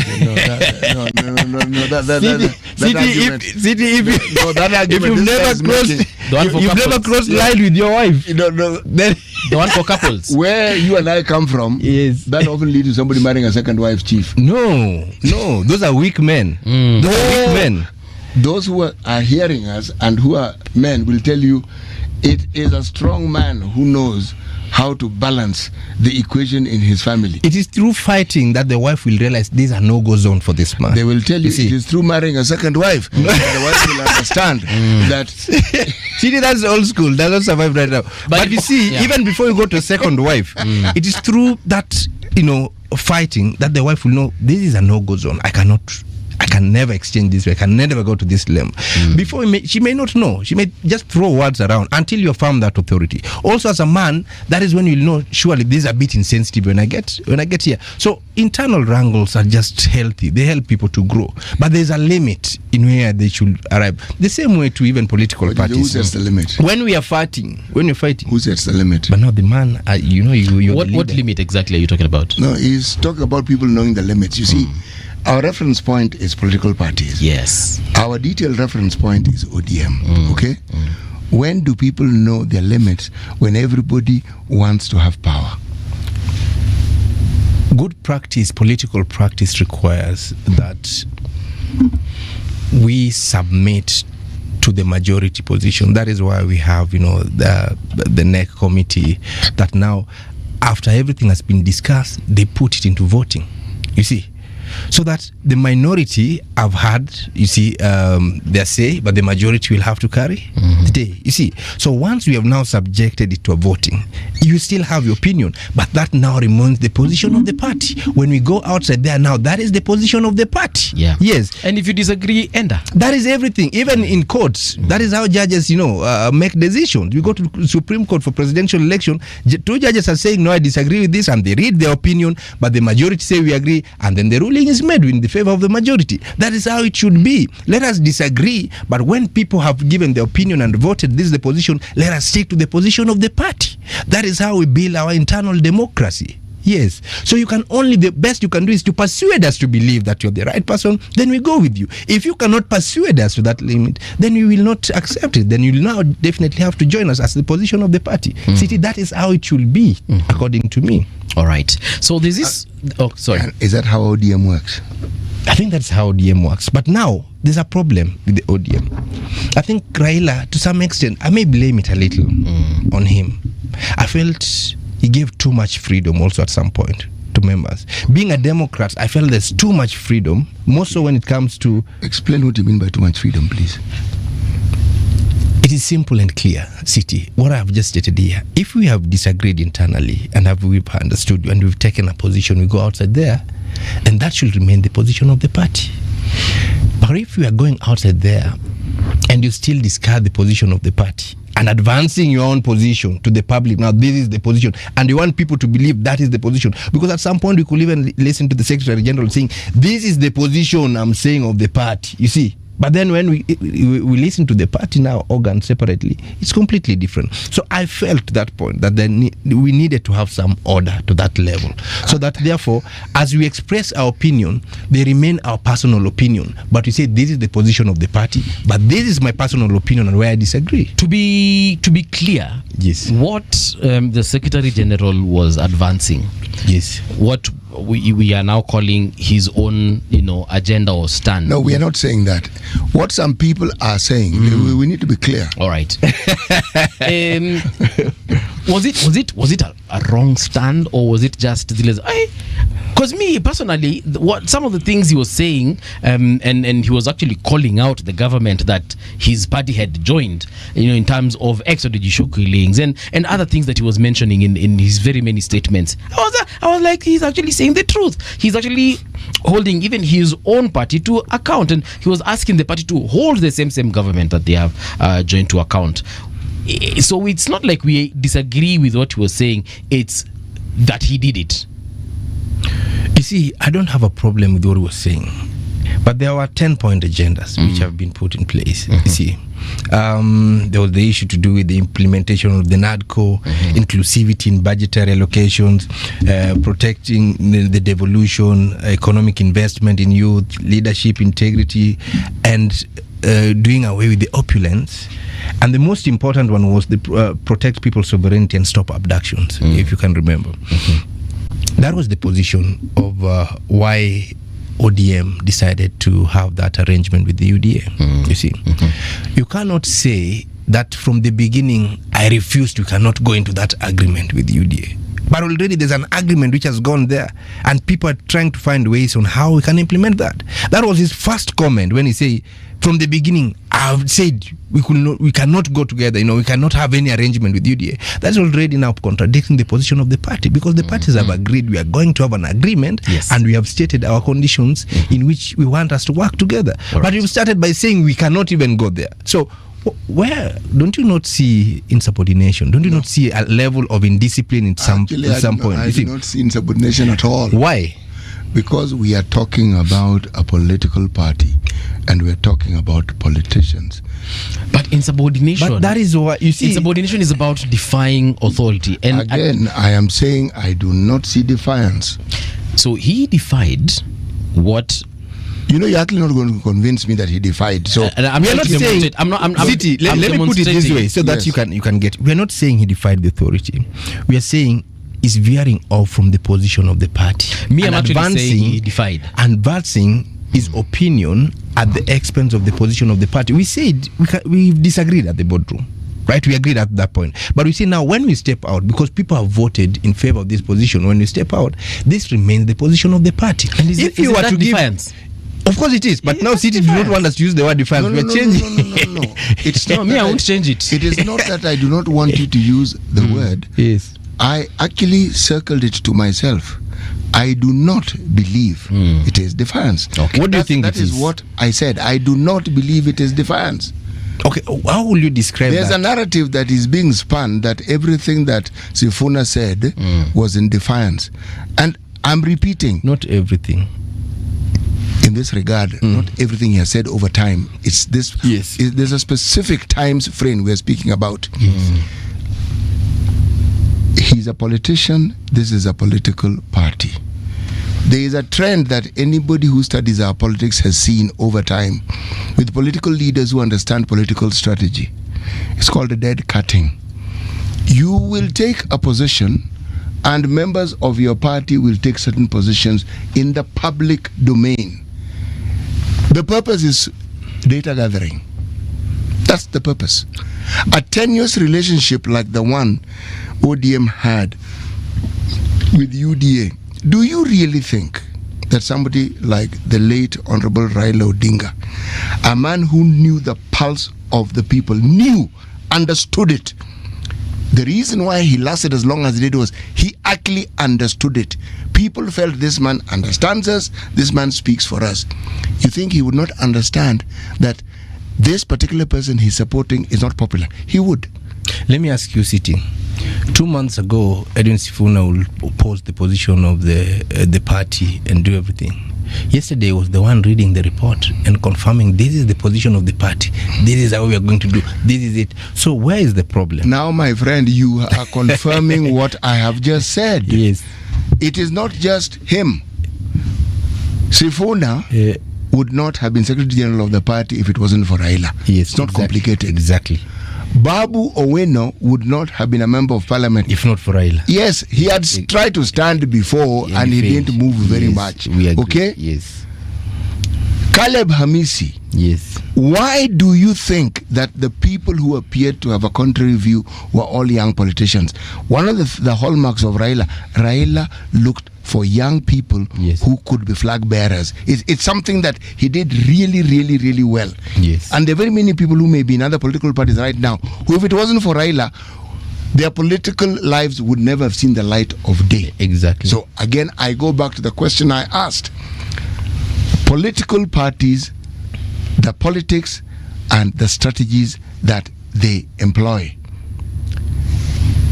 One of the things that political parties do, they want to know what people think about things. Exactly. And the best way you do it is when you have a position taken so that you can actually watch and Test see it. the reaction. You test a position. Sifuna is not a mad person. Yes. He cannot go directly against what Raila likes. His candidature or his position would end that very same day. You think he doesn't know this? He does. Now, if you see what is happening now, it confirms what I'm telling you. ODM under Raila were testing the waters. They were saying, let's see what people think about this. The thing that Raila did over and over and over again successfully was to confound people, his followers and the people who opposed him alike. He'd take a position that people say, now, what on earth does this person think is doing? Time vindicated him. And again, and again. So, with that as a background, when I heard what Sifuna was saying, when I heard what was being alluded of Babu wants to be governor of Nairobi. And I was thinking, at that time, Raila Odinga was alive. Without Raila's support, Babu will not be governor of Nairobi. It doesn't matter what he does. Exactly. Okay? Now, Baba is not there, but ODM exists. You know, sometimes this thing can get to their head if it is not controlled. You remember Babu Namwamba? Probably one of the most powerful Secretary General ODM has ever had. The man who swore himself by the name of Raila Amolo Odinga in Parliament for the first time. Very powerful, very charismatic, very smart and eloquent, you see. But at some point, I think it got into his head, and Babu thought he can do it on his own. This is what now, you know, he has numbers, he has following, you know, and that is why I feel that it needs some controls at some point, you see, so that you don't lose it. Yeah. When Namwamba went and he thought he can pull a crowd, what happened? Do you think Namwamba right now can even run as an MC in his area and win? It can't. He can't. And this now tells you the position where I was saying before, that it is okay to disagree and even to test the waters. But you see, two things must be done. Number one, what perception are your followers getting when we see, even if you're testing water, but there's this outright disagreement that is continuous and does not have some limits? You see, what do we see? That is why the perception of everybody right now is that there's strangles in ODM. And what does that do to us? We still feel like now we do not have a stand. We do not have direction. We're directionless. We do not have anyone to guide us. Number two, this is what it also does to some of the leaders. It may get into their head and start thinking, now I am someone. You know, politics is like, it's addictive. It's like coffee you take in the morning. You stay up here, people tell you, oh, you are the man. Tomorrow they tell you, now you can run, now you can be the governor. You know, I think now you should go for president. You know, and it starts getting into your head slowly. So if you're not disciplined, if you're not also controlled, it may get out of hand. And this is what we fear probably can even will happen with Sifuna. But I'm very glad he noticed that very well and started to retreat, you know, very well slowly within the party guidelines and within the party style. It is okay to disagree. Ojijo, can I ask you a question? Yes. Do you actually think that Edwin Sifuna would knowingly disagree with the position that Baba had? Babu has done it. There's nothing stopping Sifuna to do it. My question is very specific. Yes. Do you think when Baba was alive that Sifuna would take a position that is completely opposed to Baba's wishes? That is the fear. That was the fear of majority. Some of us knows definitely cannot go outside there. But what does Adhiambo in the village and Nyango somewhere think? They will not know that. They will think this is the position of this person is saying. You see, we are leading a diverse society with the elite, the people who have not gone to school, the people who just read it as it is. And that is why I'm talking about these limits and knowing when to stop and that is why do you think UDA has been like that? That Malala says this and you are out. You do this and you're out. Because they're trying to ensure that discipline is there and that the people perception they're selling outside there, people can see them as it's maintained. But this is the position of the party. Is it perhaps because they themselves are not even secure in that union that they have? So I think it's just a different way of governance. The slightest defense is reacted with very, very strongly. Unajua kuna nyumba zingine ukienda, by the way, and I'm using now this analogy. Yes. You will find that it's a very there's a democratic space there. The children can say whatever, the wife can say whatever, and the husband laughs and enjoys it, and life continues. Actually, after that conversation, they talk about something fresh. Lakini kuna nyumba ukienda huko hata mzee akiongea mbaya, you see everyone is in alignment. So I mean, I think But you'll notice even where kila mtu anaongea, yes, they know there's a line. Exactly. There's somewhere Baba akisema that's enough, right, everybody stop. It's you enough. See, yeah. everybody. Do you know why we came up with the issue of the independent candidates in the constitution? Mm-hmm. Why we allowed people who felt they cannot be contained in political parties can run independently. Okay. That was one of the reasons to help in such areas. Okay. That where you feel either your freedom is going to be curtailed, or your wishes are beyond the wishes of the party, or you want to do things on your way, you're allowed to do it on your own. I want us to talk about Governor Wanga. Yes. Because we've seen headlines somewhere, people talking that there might be an alliance between President Ruto and Governor Wanga come 2027. I don't know if you've heard them and what you think about it. I am one of them who has championed that. Okay. Yes. Tell us about it. City, why are you looking at me like that? No. You want to know what's going on through my mind? Yes. You see, what I'm thinking is this, that the fact that there's movement within a political party doesn't necessarily have to have negative connotations. It's not completely negative. Yes. They are all, even when Raila was alive, there were movements. Exactly. Even when he was. The thing that people did not see in the public domain is how Raila gained consensus. This is what they don't see. You could have a situation when someone has passed away, all right? And Raila needs to build consensus for a particular individual who is standing there. He would go in person. Yes. And he would talk to people and tell them, guys, this is what we have here. There's consensus building that was not in the public domain, but there was consensus. Raila always did consensus building. One may not have seen it, but that's what happened. Yes. The sort of leadership that he has had, you don't have it by sitting back and making phone calls. Yes. No, you meet and you talk with people. Now, the situation that we're now about to discuss represents those movements, and it is not negative. Where there are politicians, you would not be a very able politician if you were not seeking power, to be honest. Or if you're not seeking to retain what you already have. To be relevant, yes. Yes. Then you might as well just stop being a politician. Exactly. And look for another job altogether. Okay? So I am simply saying, you asked what was going in my mind. I was thinking the movements within ODM are going to be interesting. Yeah. But the thing that I have seen is that there'll be movements, but the party will not disintegrate as most people think. It will not. It will not. I have said that before. This is what was going on through my mind. Because the discussion has been it will disintegrate. And I'm not seeing it disintegrating. And I gave a practical scenario. I agree with you. And in fact, we can even look at the life of Raila. I mean, who will have that grace that every time you lose an election, which you know you lost unfairly, it does not even take 1 year down the line, you've already on a handshake, you've allowed these people to rule, you're supporting them, you're okay. It takes a lot of grace to do that, and that we could only see in Raila Odinga. Most of these leaders will not have that happen. You see, I don't think if we live in William Ruto will do that. That he felt unfairly, he lost unfairly, and then after 2 months he wants him to come and support your government. Probably you will find it hard. But there's certain people who are created with certain qualities that we really admire and we wish we could even have them, like Raila Odinga. So I agree.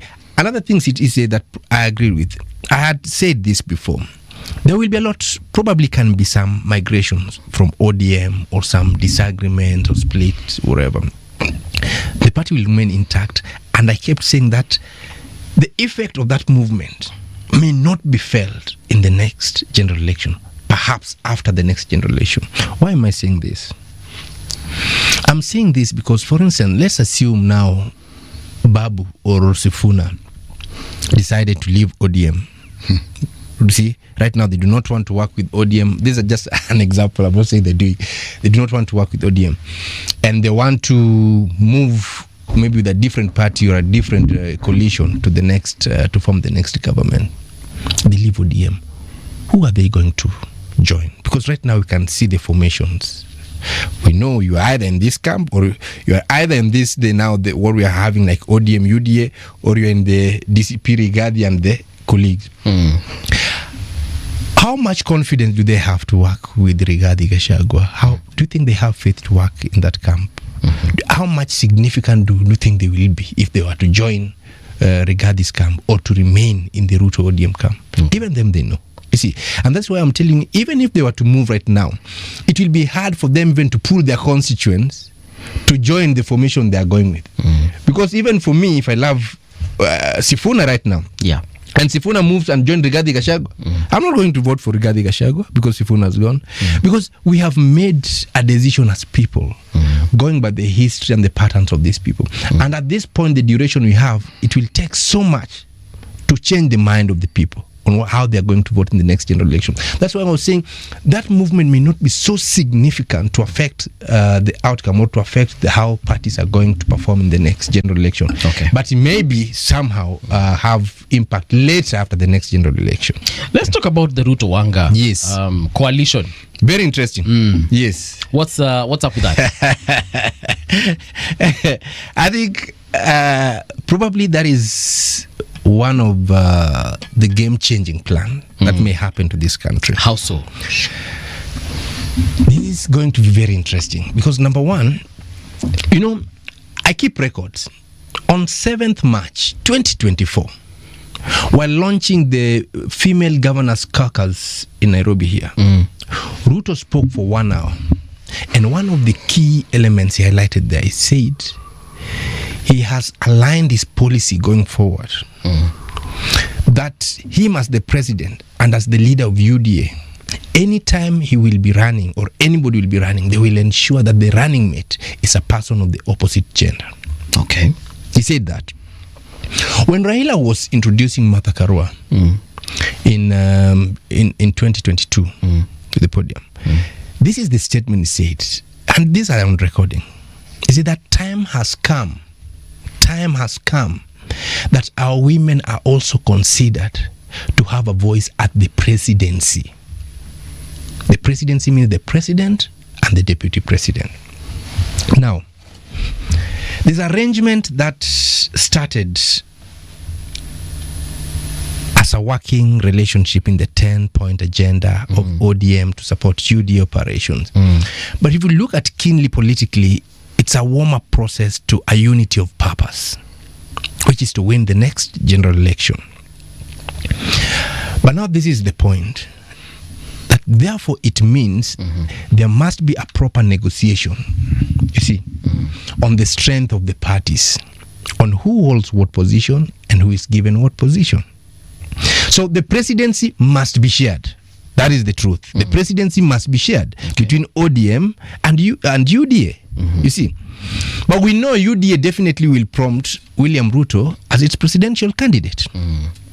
So then it means that the deputy president must now be prompted from ODM. Okay.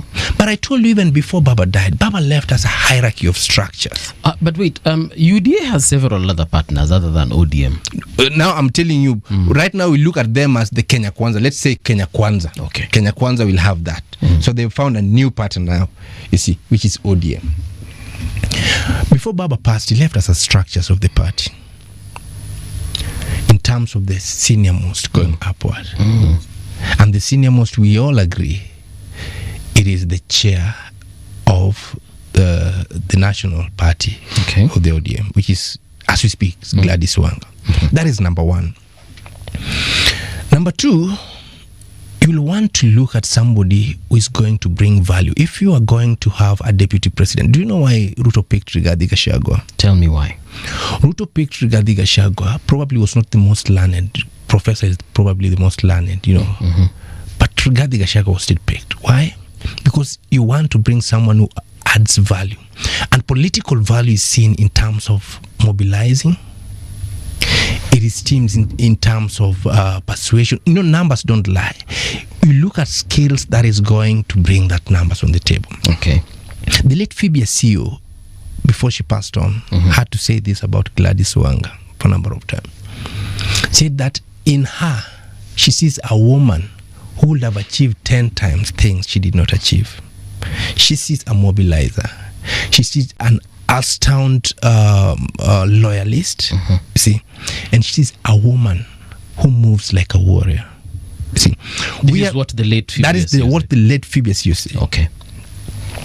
We have studied through on the history. Now I want us to let us just look at ODM and the members of ODM who are there, the leaders in ODM. Because we're now going to vet them one and tell me now who is the best candidate. Number one, Ruto knows the hustler youth narrative may not work for him this time round. It's messed up. It's not going. In fact, it cannot even pull that idea again. There is a level which he can still ride on. And this is the level, this is the question he can ride on the question of the women opportunity, the women empowerment. This is an area that he has never tested. And the only way now is that to start bringing women to the top leadership. You see, as a running mate, it's trying to appeal to the women that now we want you to be at the decision making at the presidency level. That is one area that can work for him. And that is now why I've narrowed down, among other factors, I've narrowed down now to running mate being a female from the ODM. Then we start looking at Wanga right now. I mean, against all odds, a young Gladys Wanga, barely 44 years old, very young lady. Raila had seen so much quality in her to trust her to be the chair of the party, national chair of ODM party. We have seen how she has moved all the way. Do you know Wanga started being in leadership at primary school level? And when she moved to Kisumu Girls, she was the head girl. She went to KU University. She was the first female secretary general of KUSA. KU. It cannot be by luck that these things are happening. When she moved to try her luck in politics, a young lady with no resources, with nothing, she won against strong women at the county to become, the first woman representative for 2 terms. She moves from there, declare her ambitions. People think this person is joking. You are only 2 terms. You've just served here for 2 terms. You want to become governor here. We have people who have served here for over 5 terms. The CS for treasury, and other people are there. But she moves and they sit down and they discuss and they look among themselves. Who is probably the best candidate for this? And let me ask you a question. Yes. Yeah, because this is something I don't understand.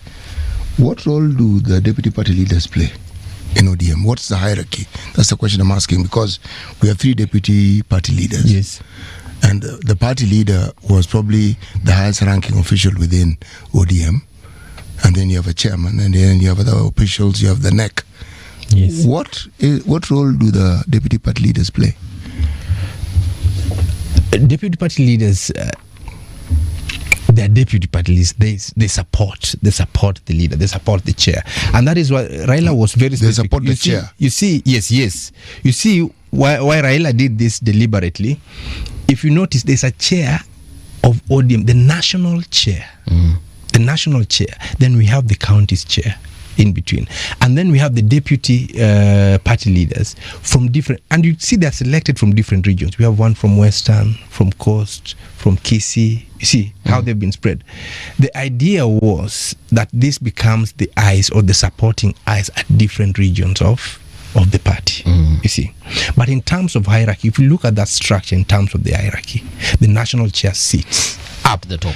above. In fact, the party leader is at the top, and then the person who comes next after that is the national chair. Yes. So then let me ask the other question I want to ask. If there is a leader, there is a Ruto Wanga coalition of sorts, Yes. or understanding, what's the guarantee that the voter base of ODM will follow this? I'm coming. association? I'm coming to that. I'm coming. City.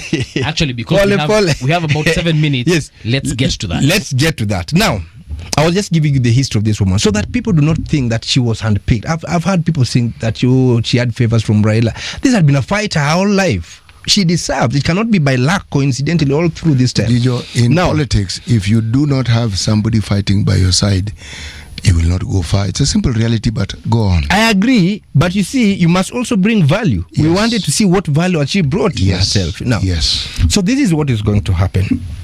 Ruto, in my opinion, desperately needs Wanga more than she does. Why am I saying this? Ruto already is tainted as we speak. Probably is going to be one of the hardest candidates even to support. You see, she is completely tainted right now, or with so many people, with promises not kept, and he needs someone who will be appealing now to the young, to women, and to the rich constituent that he has probably not entered into. You see, I told you how Phoebe Asio was seeing Wanga. I will also tell you how we've seen her, because she's a governor at Homa Bay. We've seen her leadership. We see what she has done in Homa Bay. City, you come from Nyanda. I think probably you've trickled down at Homa Bay. Have you seen Homa Bay right now? How Homa Bay is? I haven't been to Homa Bay in a long time. We're almost beating Kisumu. Homa Bay right now is... I want to just take a ride down. Don't worry. Homa Bay and see it. I will go to barely 3 years in office. See what Homa Bay has transformed to. How are now? Tell us. Let me not ask a question. Tell us. Yes. So that in itself has already shown you the capacity of a leader we are talking about from its constituent. So that if you ask anybody, probably from the Nyanza region, coming from that area, they will tell you who the performing governor already is on the ground. Now, why am I saying that Ruto now desperately needs somebody to serve who will help him navigate through this? Because he's already tainted. Wanga is still a young leader. You see how she resonates so well, even with the youth. In fact, if you look at the CEC, the official at the county level, almost 70% are young people. Wanga knows how to maneuver and work so well. Would you allow me to interrupt you? Yes. Within Homa Bay, what you're saying may be true. The support base goes beyond. We are coming to that. I'm coming now to. You have the minister taking over. good. I want to understand how this voter base, because it involves putting together other leaders in other regions where ODM has a strong voice. Exactly. Please, that is why now we're saying that we are going to move as a party. A party has identified who is their best choice in Gladys Wanga in terms of track record, in terms of how he can galvanize and mobilize us that. So this is now going to be a weight on Gladys Wanga to also now use the soldiers in ODM. ODM is a party spread across the country. Yeah. You see, use the power and organs in the ODM now to see how we are going to mobilize. You see, ODM has not lost any of its constituent, but UDA has lost its constituent. This is the Mount Kenya. You see, so it means ODM is still intact as it was. What we need to do is to reassure the members of ODM within its structures that we are still intact. And Ruto needs that because it's already lost a big chunk of its constituent. This is the Mount Kenya. So it desperately needs the ODM here. And that is now the role that Gladys is going to do. That with the constituents and the organs he has in the party, we are now going to spread our wings beyond this, the Nyanza, the Western, the coast, and the North Rift to other new areas, and probably some part of the mountain to see how we can bring them together. That is the influence she's going to make. And we are seeing that in the leadership as the national chair, how she's using the organs already to strengthen the party. So she's the best candidate, best chance, best way that Ruto can have, and is likely even to appeal so much to women. Women, is always this what we call the swing vote. Majorly, she's likely to appeal to that swing vote in favor of Ruto as compared to other camps. So this is the chance, and I think this is probably going to dictate even the future politics, because then after 2027, 2032, we may probably be thinking or seeing the first female president in the Republic of Kenya. Because again, I'll go back to the point I made about UDA having other partners within Kenya Kwanza. Yes. And those partners have been there longer in terms of a collaboration, longer than ODM. Yes. Why should ODM get that position of deputy president, running mate, as opposed to any other that has been there? Then I can answer for you. Yeah, please. Very simple. None of those parties are as strong and have a they add no value to the same as ODM. You're talking about members of parliament, members in the Senate. Yeah. The ODM has a much larger constituency than all those parties. They add no values. They'll just remain where they are. No, they do add value. But now, they're not bringing new value. You see, but UDA, Kenya Kwanza has lost a bigger chunk, which is the mountain, which probably propelled them. They need to replace that. The existing one does not replace. Yeah. You need to bring a new one which is replacing. And when they're coming with more numbers than what you have, they probably must be given a higher stake than what you have. So it is we can. I can tell you with authority, we are not going to have a deputy president in any other party other than ODM. But let me. Yes. We are going to invite you again. And it's going to be Gladys Wanga. Let me tell you with authority. Yes. You would like Gladys to have that position. I will not like. We would like to hear what the NEC of ODM have to say. Yes. ODM is an interesting and sophisticated party, because essentially what you're saying is that she will be the flag bearer for ODM. Definitely. That position is going to be contested. I would like to understand, with time, not today, how that contest will be, and how, and you're the one who will answer that question, and how Gladys will emerge the winner, who will now represent ODM when she wins that contest. I will be very happy to answer that. But even right now, I want you just to take a bigger picture at ODM as it is and its members, and ask yourself, somebody was to take ni nani? Surely, in whose hands are we safe? You'll just see, all eyes will just lead to one woman. Kefa, we have come to the end of the show. Thank you. But thank you so much for availing time. Yes. Like I've said, nikikupigia simu usikose kushika. Lakini nitakupigia ingine uje tuongee about succession politics as far as ODM is concerned. Yes. And I like the confidence you have in saying that indeed hakuna mwingine.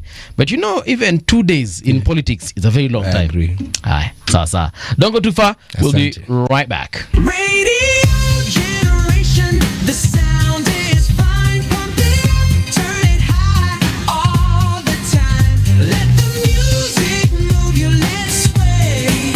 Radio G's got your jam all day.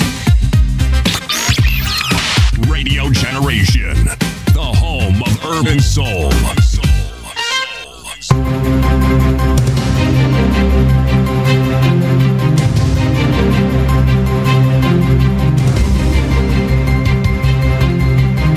This is the Radio Generation News. Good morning, I'm Winnie Maganga. The High Court in Nairobi on Tuesday ordered the Inspector General of Police and the Director of Public Prosecutions to produce in court missing security analyst Mwendo Mbinjiwe.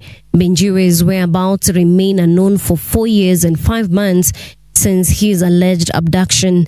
In his orders, Justice Martin Muya compelled the two to, within 7 days, produce Mbinjiwe dead or alive, following an urgent application filed by his mother, Jane Gatwiri.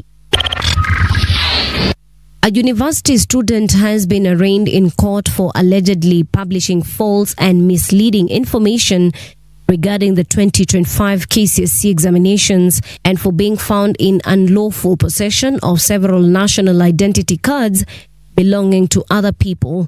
Naisuma Crispina's Nambafu is accused of intentionally publishing false information on various dates between 2022 and October 11th, 2025 at a known location within Republic of Kenya via WhatsApp forum.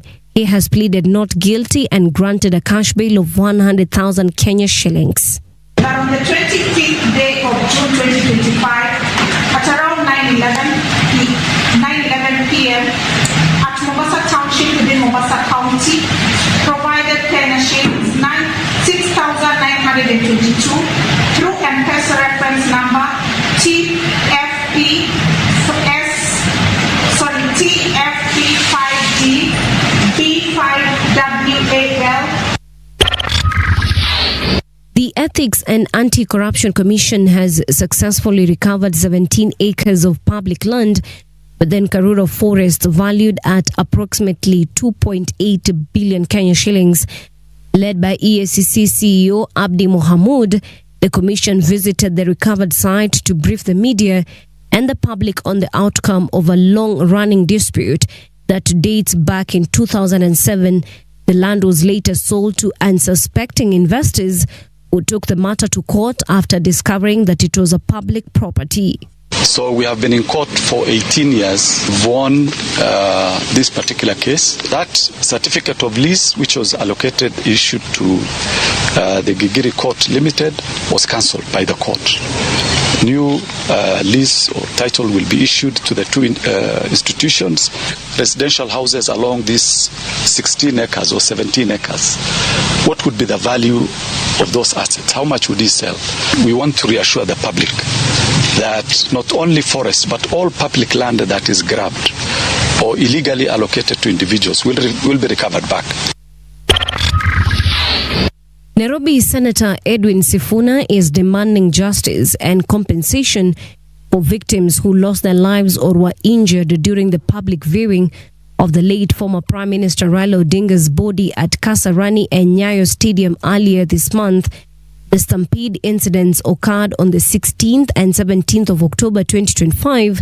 In a statement to the Senate Standing Committee on National Security, Defense and Foreign Relations on Tuesday, Sifuna requested a comprehensive report detailing the circumstances that led to the tragic incidents during the two-day national mourning period.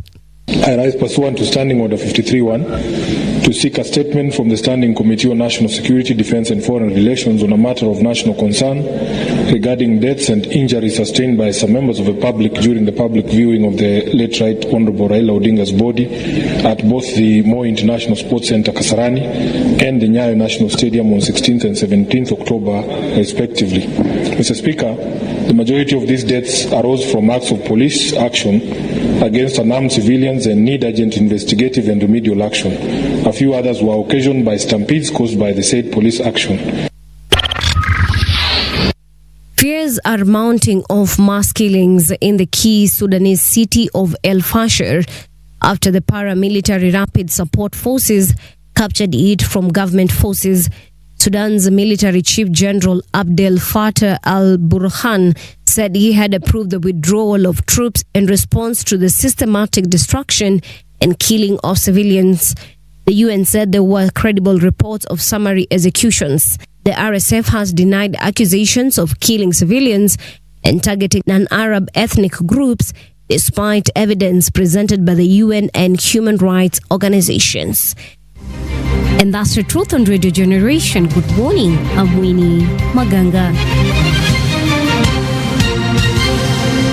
The views and opinions expressed on this program are those of the guests and do not necessarily reflect the views of Radio Generation. Radio Generation assumes no responsibility or liability for the interviewee's views. This is Radio Generation. In the beginning, there was morning radio. But now there is Radio Generation's The People's Breakfast, curious and bold, getting facts from the shadows. That's what it is. Now, as the city wakes and secrets stir, a bright new voice shines. The People's Breakfast, your morning, your voice, your journey. Good morning. Good morning, my neighbor. Welcome to the home of hard truths and bold insights, Radio Generation. A very good morning to you. Welcome to Radio Generation. It is now 7 minutes past 8 o'clock. My name is Mungala Mbuvi. I'm with Titi Muga in the studio. This is the People's Breakfast. We want to talk about, the youth and how perhaps this whole situation about fighting for democracy is concerned. But to help us have this conversation is Neema G. Mutemi, Positive Youth Development Expert. Neema, a very good morning to you and welcome to Radio Generation. Good morning, Paul. Do you go by Mungala or Paul? Not actually. Zote Zote ni zangu. Mbuvi. Mbuvi, Mungala Mbuvi, Paul Mungala Mbuvi. Okay. Yes. Hi, Paul Mungala Mbuvi. I'm quite fine. How have you been? I've been It's okay. been a minute. Yeah. I was actually telling my producer that you were in Kusa when I was in KU. Yes, I was your leader. Yes, Did you you were. vote for me? I voted for you. Did you campaign for me? I did not campaign for you. Oh, okay. Yeah. I definitely did not campaign, but I voted for you nonetheless. Okay. Yeah. So nice to see you after a very long time. Yes. Let's talk about this whole issue of democracy and the fact that the youth are very vocal at this particular time. We've had this conversation with Citi, and one thing that he actually showed me and told me is the fact that for a very long time, youth in this country have been very vocal from back in the 60s all the way till 2025. When Citi was a youth. When he was a youth, yes, he was very vocal. 60s, I was a child. Forget you. But kuna mahali ulikuanga youth even in the 70s. 70s, yes. Na mulikuanga vocal. We were very vocal. Exactly. Yes. So the young people of this country have always been vocal and have always been interested in their politics and their governance and their democratic space. Yeah. So this is not the first time. The fact that we are seeing Gen Zs from last year making noise, and rightly so, it's not something new. It's something that has been there for a very long time. Yeah. So what is different about this particular movement that we are currently seeing? You're right. Actually, it's not just in Kenya. History has always been driven by young people, right?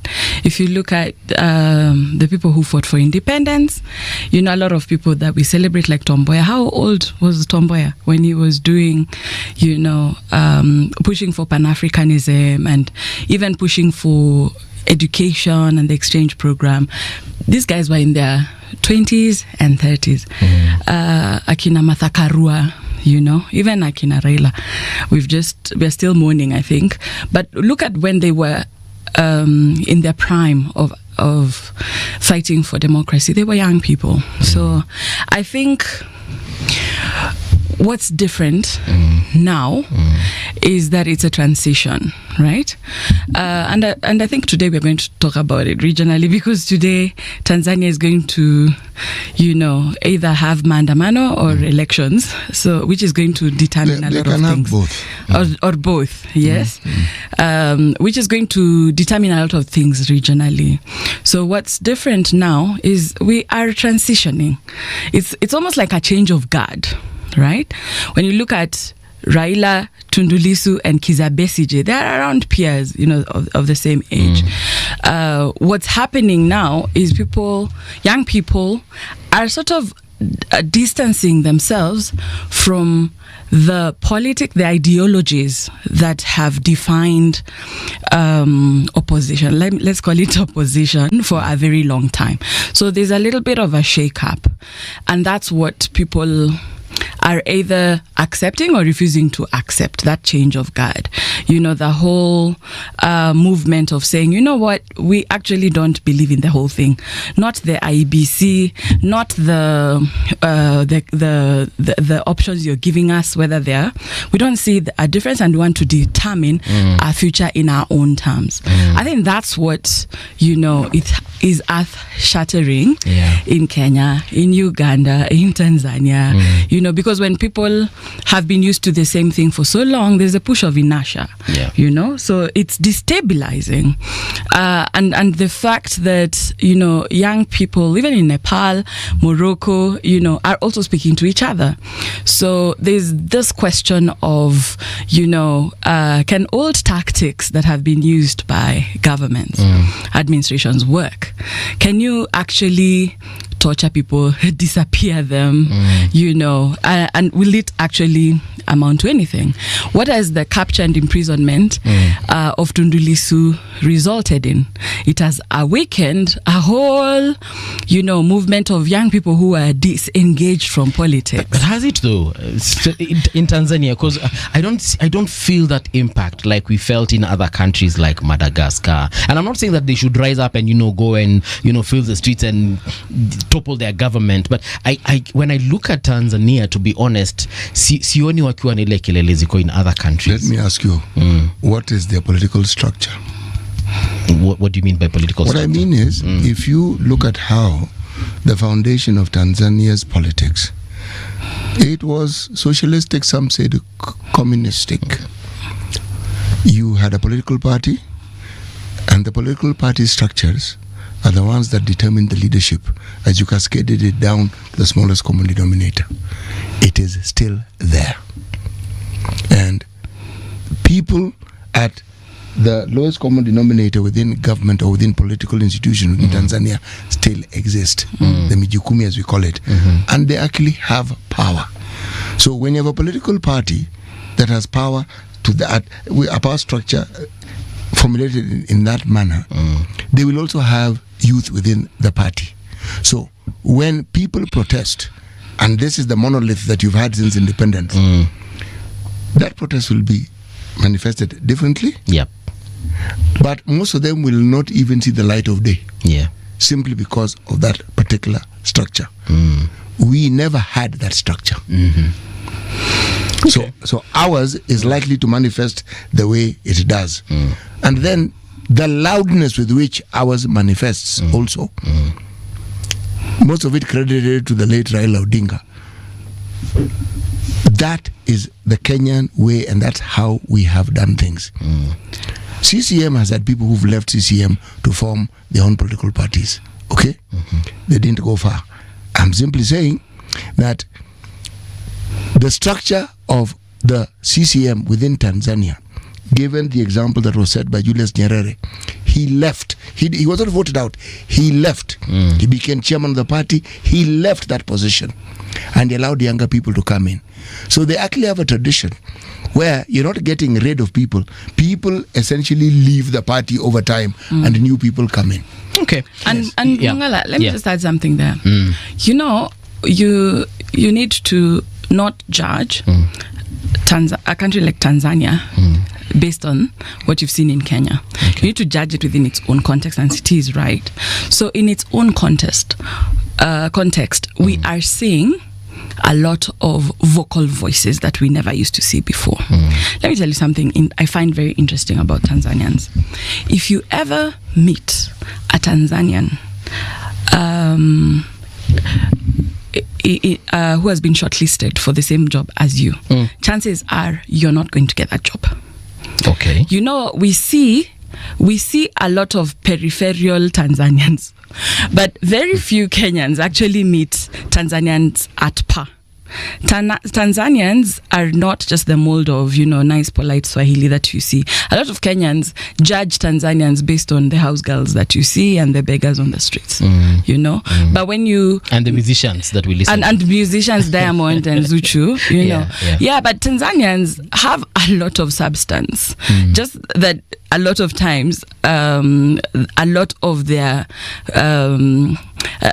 the nuance and, you know, the depth is hidden in Swahili, you know. So you probably just need to change your algorithms, your Google to actually Swahili, so that you can begin to see a lot of that. So I was privileged to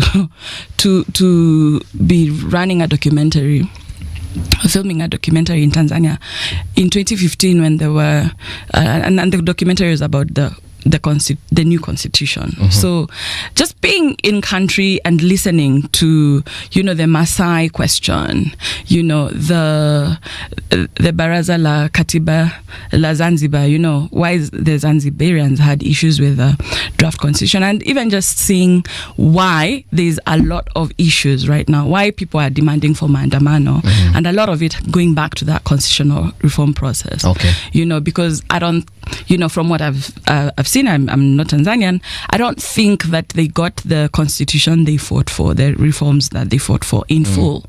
So when you understand and start seeing people articulating on TikTok or on social media, a lot has changed. You know, it's a much more open society than it has been before. So even just that shift, and the study of political violence, there's something we call relative deprivation. That tipping point into, you know, civil conflict, civil war, or any serious unrest is never the big things. When you look at was it Nepal? Nepal recently had an uprising of sorts. But I don't want to make a mistake. It was 3 countries. It was Morocco, Nepal. I think it was Nepal. When you listen to the issues that actually led to this, you know, almost government overthrow, they had corruption, you know, that young people were talking about for a decade at least. The issue of youth unemployment, which is cross-cutting, that is affecting Kenya, Uganda, Tanzania right now, has also been an underlying problem. There's been reports from as far back as 2010 saying if we don't do something about policies that will create, you know, employment and give people hope, we're going to have, you know, civil unrest. There's a report by Dr. Sivi Katindi as far back as 2010, right? So when you actually look at what was the tipping point for Nepal, it was an equivalent of the Cyber Crimes Act in Kenya. So when they required social media platforms to be registered with their communication authority and meet some threshold. It wasn't really a ban of social media as it's being reported on social media, but it was literally a regulation requirement. Only TikTok TikTok managed to meet the deadline, which led, Facebook and the others to be deplatformed in the country. And that's what literally was the tipping point. Okay. So there's this thing called relative deprivation. If you don't take it seriously, that's what a lot of governments, that's where a lot of governments mess up. It's not the big thing. It's not seeing a lot of people in the streets every day. It's not the numbers. It's the one little thing that you'll touch, and then the whole country. It's like the draw that the straw that breaks the camel's back. Exactly. Yeah. So when you actually look at it in those terms, it's Tanzanians not being able to afford food. A country that has never had a food. In fact, they feed Kenya. Yeah. It's Tanzanians not being able to afford healthcare, So the moment you touch on things that, unite across generations, in politics, we like to categorize people according to ethnic divisions. And that's also what, like CCM, even, in UG and Kenya, you'll see a lot of that. Still trying to push people like, we know Gen Zs went to the streets, but, at the end of the day, your Kambas and Raila has left, Luos in government, that kind of thinking. The moment you see that the administration is refusing to deviate from that script, they continue to alienate the real voices that are actually agitating for change. What that does is creates a blind side for the administration. So when you have a big disruption, it looks like it came from nowhere, but there's no protest that comes from nowhere. You saw it coming. You refuse to see it coming. You refuse to listen to it when it was coming. So it's like in Kenya, you have millions of people protesting in the streets, then you don't have millions registering to vote. What does that tell you? Yeah. You started. I want you to tell us, what does it tell you? What it tells us is that you need to rethink the whole thing, right? The most dangerous thing for this region is having the election today in Tanzania with a big chunk of the population feeling excluded. Continuing to have, an election in Uganda with a big chunk of the population feeling like, we are not part of it, the game is already rigged.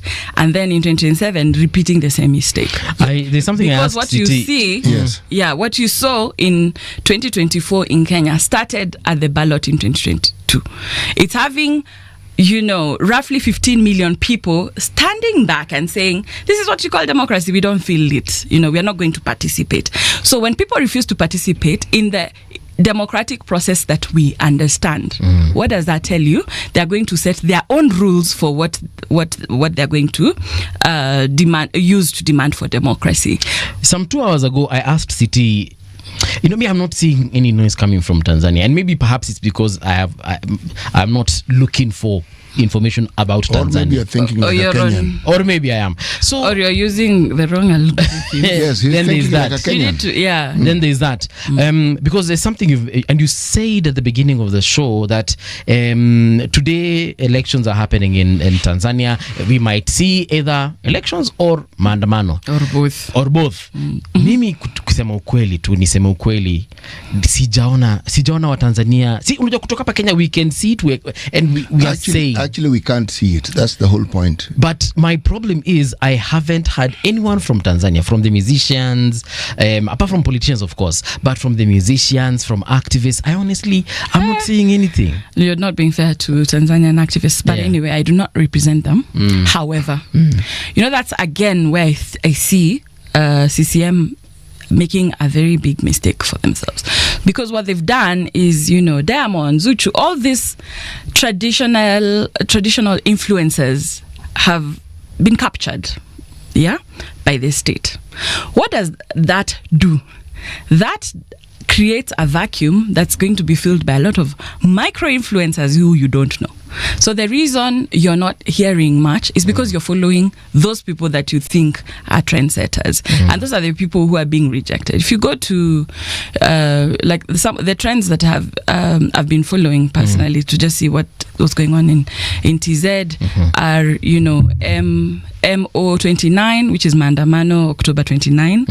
So if you look at that on X, if you look at that on TikTok, you'll see a lot of voices that you'll be shocked, you also forget Tanzania has a lot of diaspora.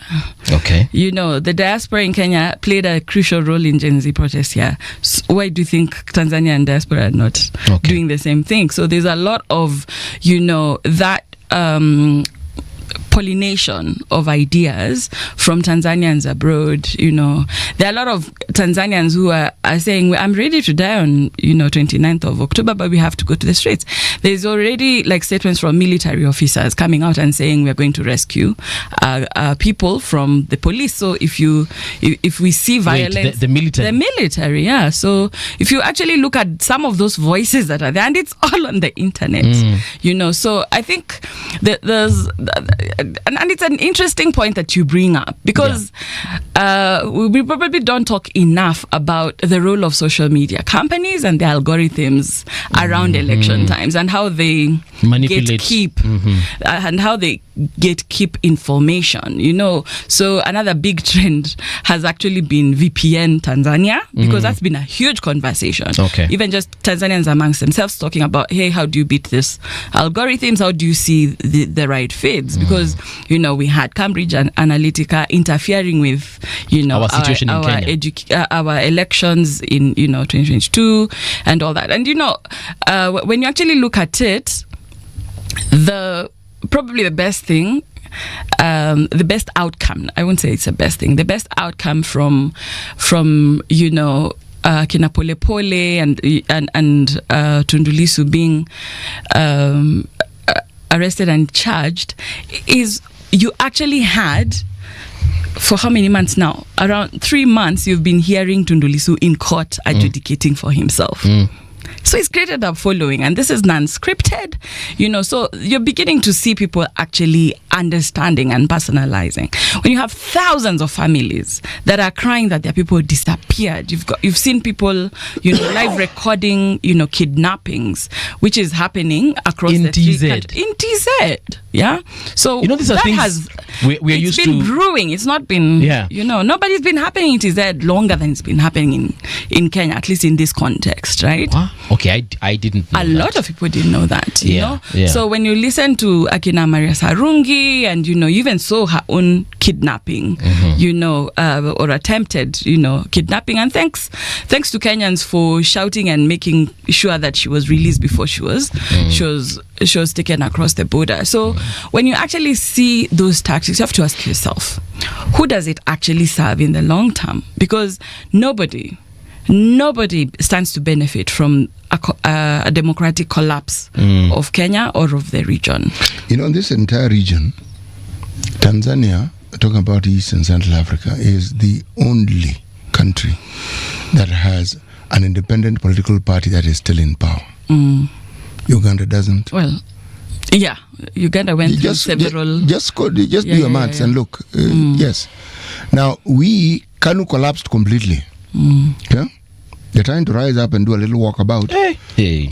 But yes, now, with the collapse of KANU, we have a formation that is purely Kenyan, and you can see electoral cycles bring people together.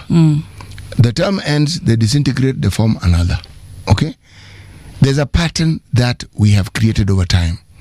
We've also gotten to a point where we have severe disagreements, 2008 being the pinnacle of it. But that set in motion something new. People then shake hands, people agree. It is how we resolve our issues. That has inherent problems with it, but it's a way in which Kenya's politics has evolved. Now, look at Uganda. The tribal issue isn't discussed as visibly as it is here, but they have the same problem. There are those who will oppose Museveni. There are those who will tell you Museveni has been a good president. And by the way, there are many, not a few people, many. You only need to traverse the terrains of Uganda and go to the hinterland to talk to people, and who will tell you this is what we had before, this is what we have now. Okay? Yeah. And it is argued that the opposition he has comes from the community of the Baganda, who are predominantly around Kampala. Now, in a straightforward election, there are those who also argue that Bobi Wine cannot win, Besigye cannot win. But they provide very good opposition. I want to read something which was is attributed to the Minister for Interior, Ugandan Minister for Interior, a gentleman by the name of Kahinda Otafire. Yeah. Okay? When people are making noise about Bobby Wine and what have you. This is what it is said. He said, Bobby Wine, to open up an office in Uganda because he's a Ugandan and also has a license. You as NRM, you are panicking because you are lazy. It is simple. Just open an office as well and fairly compete with him, but don't attack the opposition. That's the Minister for Interior. There is a political process that you can chalk down to the maturation process of political parties. So long as CCM is as dominant as it is, what you will find are pockets of people who are murmuring. Yeah. And the murmur is as loud as it gets, but it is not a reflection of what they feel. Now, the reason why then Kenya is looked as a neighbor who's setting bad example is because, is because we are noisier. And again, it's part of our culture and we've grown into it. South Africa had a party that from their independence has had that sway. It no longer does. It has had to merge with another party. The politics of Tanzania will change the moment CCM is not what it is. So long as CCM is what it is, and by the way, it will change.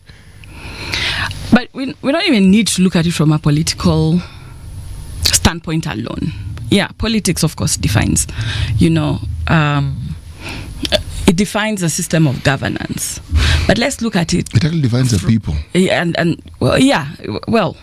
I think it manifests, the people's issues and desires. But let's look at it from another angle, which is state failure, right? State failure is what I see as a major risk. When I told you about, the worst case scenario being, having a democratic process in Tanzania that people don't believe in, what does that do? It challenges legitimacy. So when you bring up the issue of legitimacy, then you need to look at how stable is Tanzania as a viable state. So there are three things you look at when the international community declares a state a failed state. One is the monopoly of power. I think that's what has worked for Uganda. And, it's also what kept Mugabe in power for so long. The monopoly of force, being able to have a strong military that is always backing. That's a monopoly of violence. Exactly. It's that. So when you have monopoly of force, it doesn't matter the noise, it doesn't matter that, because you can still, command authority over the state. The second one, and that, let me give the flip side of that is, when you look at Somalia, when Al-Shabaab sort of beats the legitimate, government in terms of monopoly of force. When you have more people that are armed and, can control, even sections of a country, that begins to topple it. So when it comes to monopoly of force, that's where when you see a military, like in TZ saying, hey, we are split, you begin to raise your eyebrows. Because that could go either way. Is it true that they are split? Well, because social media is social media, and social media likes to make their own truths. No. Is it actually true that they are split? You're the journalist. I'll give you, homework to go and check the credibility of those reports. But there have been voices, legitimate voices within military who have issued how statements. Do the splits? There was a press conference. According to these voices, how does this split manifest? There was a press conference by some military officers.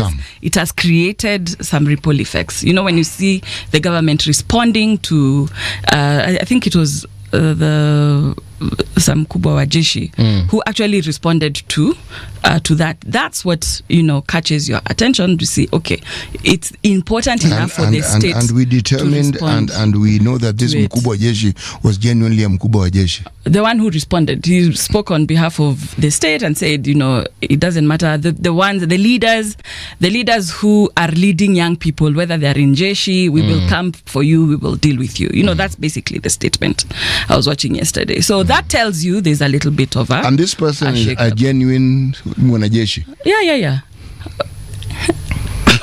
I was actually just... I am someone whose trust of social media is scant. It's okay. So until I am convinced beyond reasonable doubt. We're not even trying to convince you here. I'm just painting a picture, right? Yes, and I'm doubting that picture. So what you need, to challenge the monopoly of force is just having, if you're able to separate the military support from the head of state, then you have a big question. And that's what you saw, in the wave in West Africa and the Sahel region. The second thing is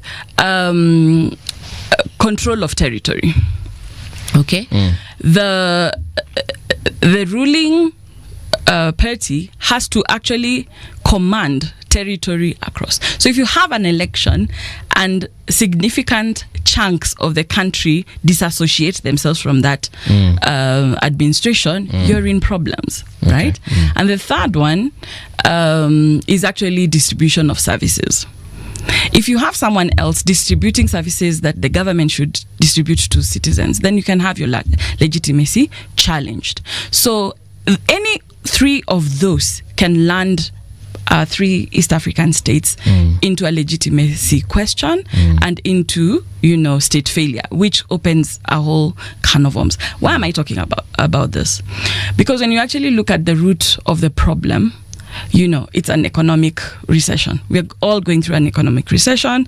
Globally, people might not call it that. It might come from, different quarters. Yeah, but even globally, what wamesota. But kila mtu anasikia, we're feeling your the pinch. Yes. Now, if you look at even just the health City is not feeling the pinch, but sorry. The health sector in Kenya. City, are you feeling the pinch? Can you retire in peace today? What pinch are we referring to? You see? Please continue. So when you look at something like the health sector in Kenya, we've talked about NHIF, SHA almost for the whole year now. We're going to continue talking about it. And we will continue talking about it. Yes, we will. Let me throw a spanner in the works. Do you think we would notice this dysfunction if USAID had not pulled out? In regards to SHA, we were still talking about SHA with or without USAID, right? Yes. But of course, there are some extra pressures that have been added because of the withdrawal of USAID. We know we have an issue now with antiretroviral drugs, malaria, but I think the president of US pledged support. You're looking at it from a very direct lens. Let me tell you, there are a lot of people who've lost their jobs who didn't know that their jobs had anything to do with US or USAID. Because what USAID money was doing, it was ring fencing in Kenya, the health sector to a very great extent, right? Research to a very great extent. Oh yeah, especially on the research part. So you have all these non-American organizations and companies that were operating because that big, aid was actually ring-fencing the sector, right? So that collapse has actually helped us to appreciate how messed up our health system is, So I think if we still had USAID, you probably wouldn't be on the streets talking about SHA. Sure. Because you wouldn't feel the direct implications. And perhaps that's where we really need to ask economists. I believe Kenya has brilliant minds. The wheat that is predominantly consumed in the US today, that wheat was developed by Calro here in Kenya, right? Yeah. It used to be called curry then. It just recently, Calro produces new seeds almost every year. He's saying that curry, right? It's the same one. To be called curry. Yeah. But it developed this wheat, I think, when it was already Calro, right? Okay.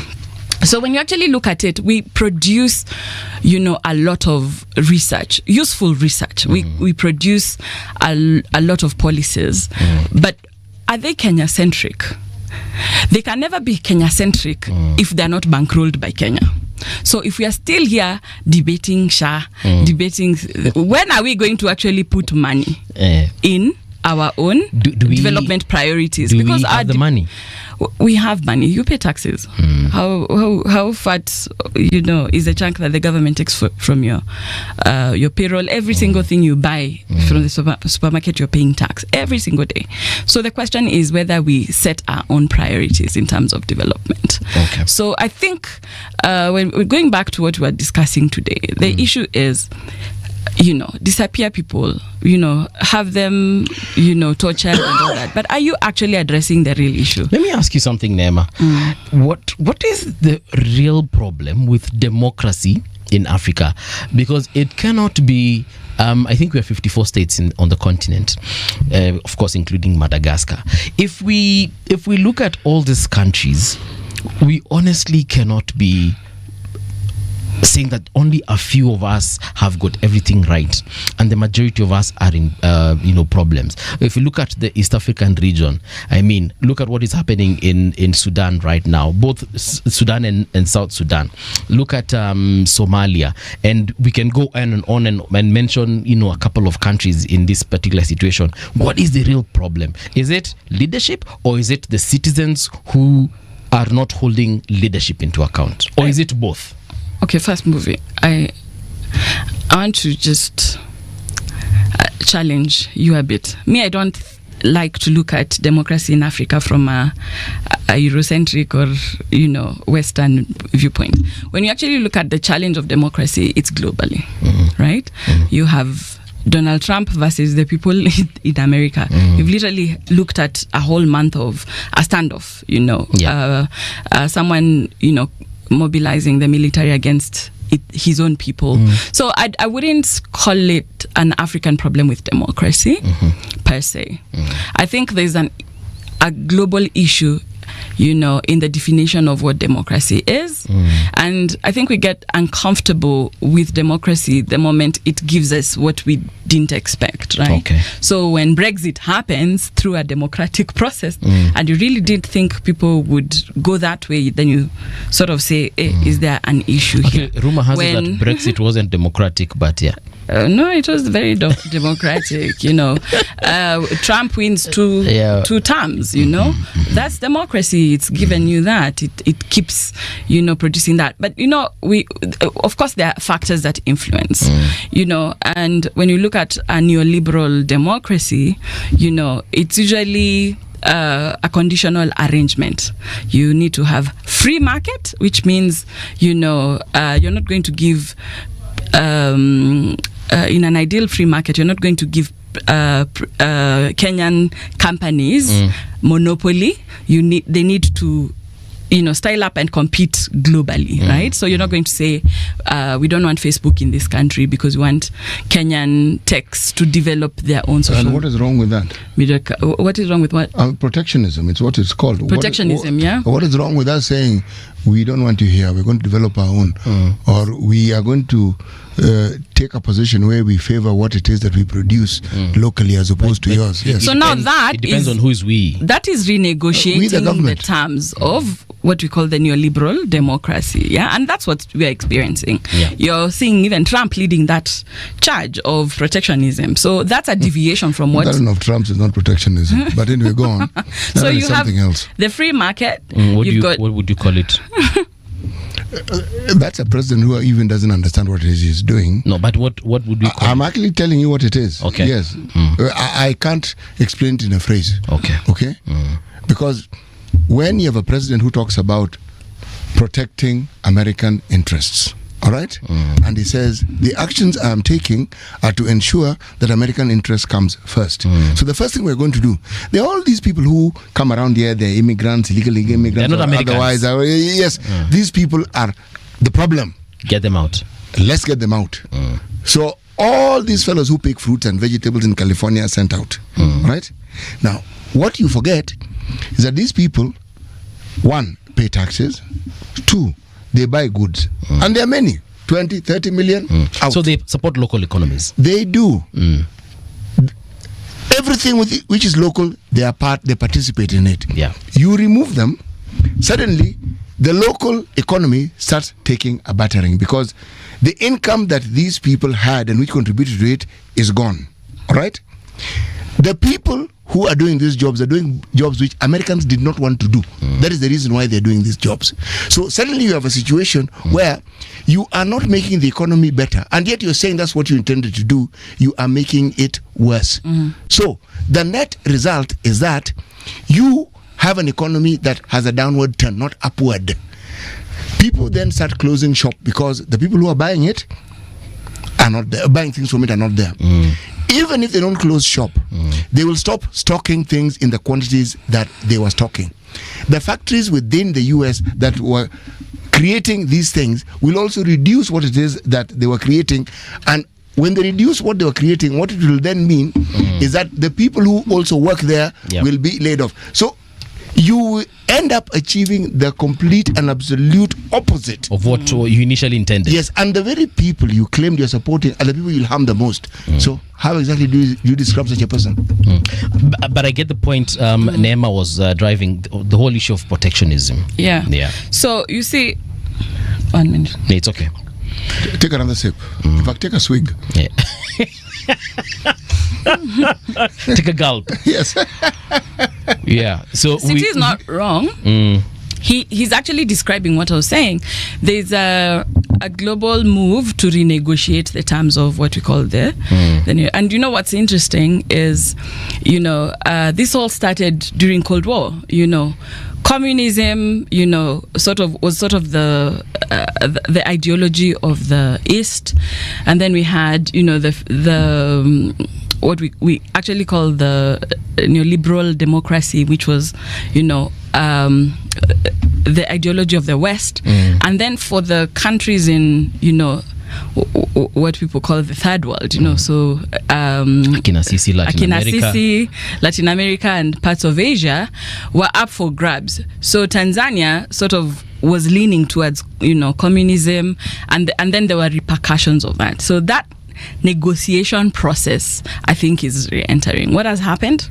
Now China has beaten the West in their own game. So they control majority of dollars, they almost control a lot of euros, and now are lending to correct. And those people, and now they're lending to the US. So and those countries owe China billions. Trillions. Someone said if the debt America has is equivalent to if you stacked dollar bills from Earth to the moon.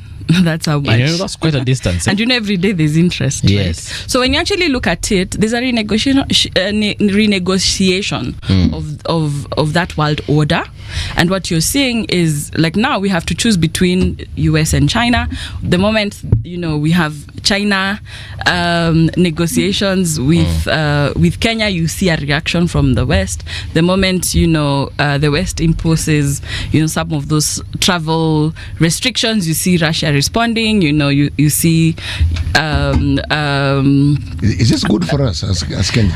It's an opportunity. Or the immediate former third world countries like I think ourselves. It's an opportunity, but we have to be strategic about it, because for you to play smart in geopolitics, you need to get your national affairs in order, you need to get your regional affairs in order, which is why, back now to my point, the three things. So you have free market, you've got rule of law, and then you've got, what's the third one? Rule of law.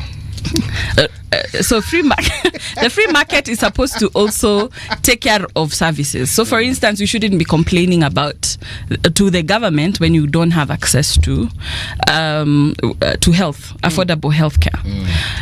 But the question is, when you can't afford, private healthcare, then what does that look like? So there's already been this push between what should the state be providing and what should private sector be providing.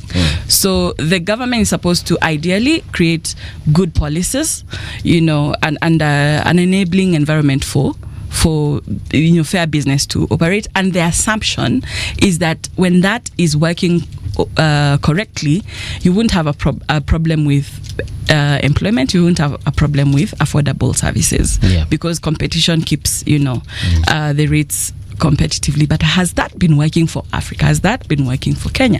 Because the third pillar of neoliberal democracy is that there's going to be charity and philanthropy. So here, when you're looking at things like sometimes even state-backed philanthropic measures like social welfare, or allow Safaricom to make so much money in the free market, and then Safaricom Foundation will take care of the poor people in the society. So there's supposed to be that balance where if things are working correctly, that balance should happen. So when you touch rule of law, democratic governance, then the assumption is you're going to lose control over the free market agreements. So that's where, when you have a threat of sanctions by the UN to Kenya because of human rights, and immediately Mudavadi has written a letter within a day of that post going out, and Daily Nation putting it on the headline and saying, we are very sorry. So you get the sorry that didn't go to Kenyans is going to Mzungu in the UN, because the repercussions, right? And that's what we should be worried about. This next, how many months are they from today to 2027 elections? About 26 months. This is a very critical moment for us, for our businesses, for our job opportunities. We need to really first be aware as citizens. And what I think one of the things that we've experienced over time, I think since our parents were in school, is the moment you had this change of guard from Mzungu to Africans, it was sort of like a relaxation. So people in white collar, blue collar, it was a holiday. So we've been taking a hiatus from active citizenship, and that's why a lot of Gen Zs are really fighting, not with the government but with their own parents, because make it make sense to your parent that you're going to risk yourself, your security in the streets, and I Your took life. you to school, I have connections, I can get you a job, so a lot of our parents don't actually understand that risk we are taking. You do know that I represent those parents. You do? Yeah, I know. I'm not surprised. Do you understand the risk? Actually, the risk during the time when we were young was worse. How so? When you're talking about a single party state, and with the laws that we had, which were colonial laws essentially, the government didn't have to explain why you disappeared. They could detain you, arrest you. The government appointed judges. The government appointed prosecutors.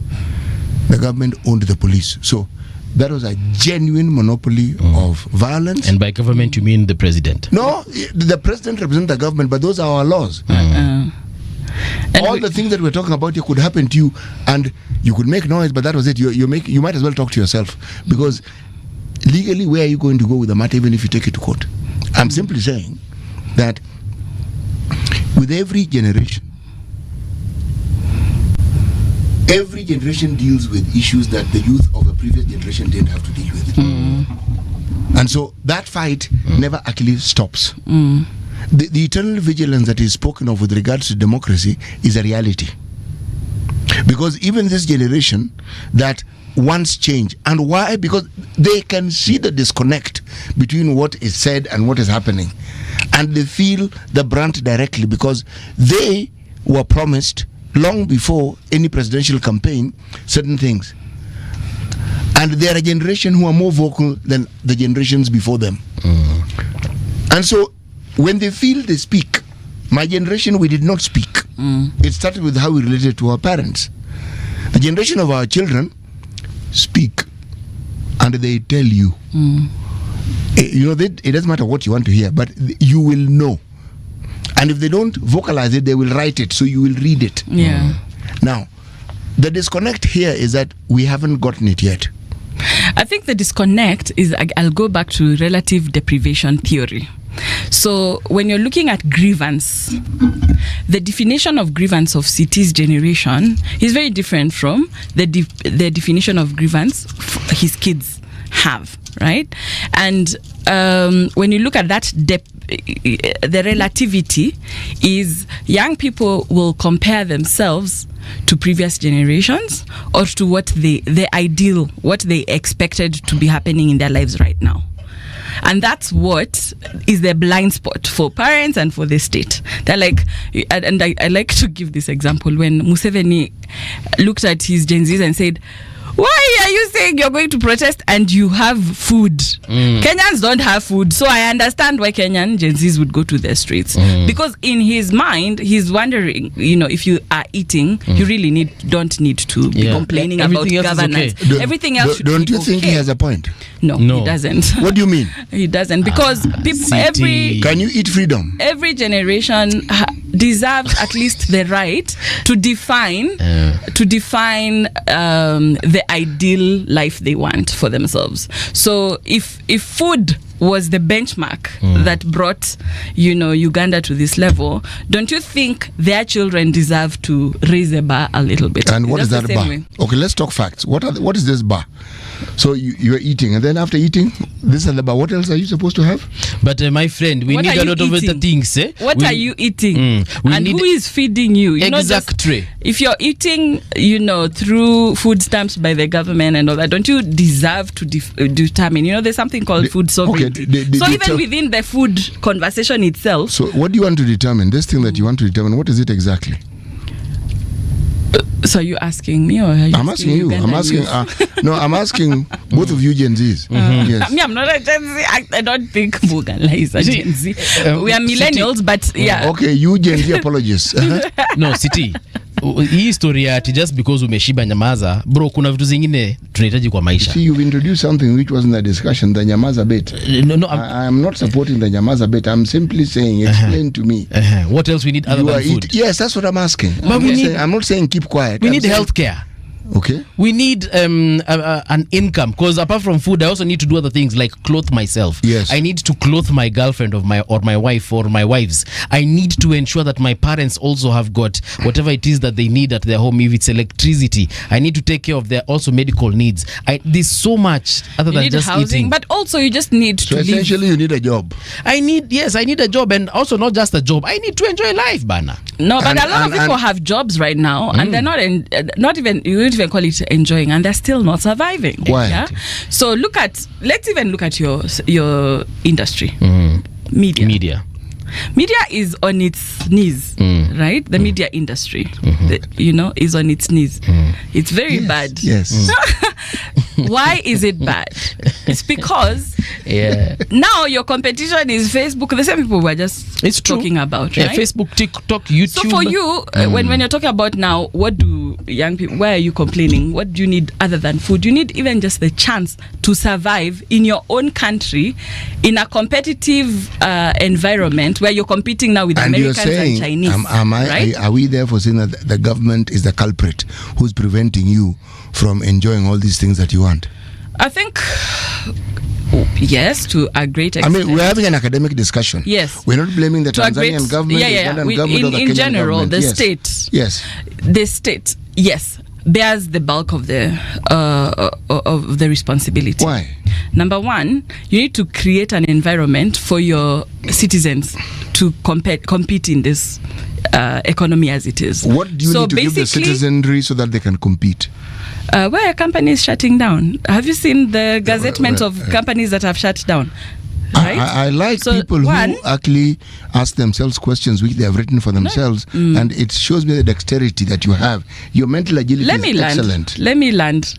All right. City. Please proceed. So number one, you need to be able to create an environment where the economy actually works and balances out. You need to be able to be, let me give you a very clear one.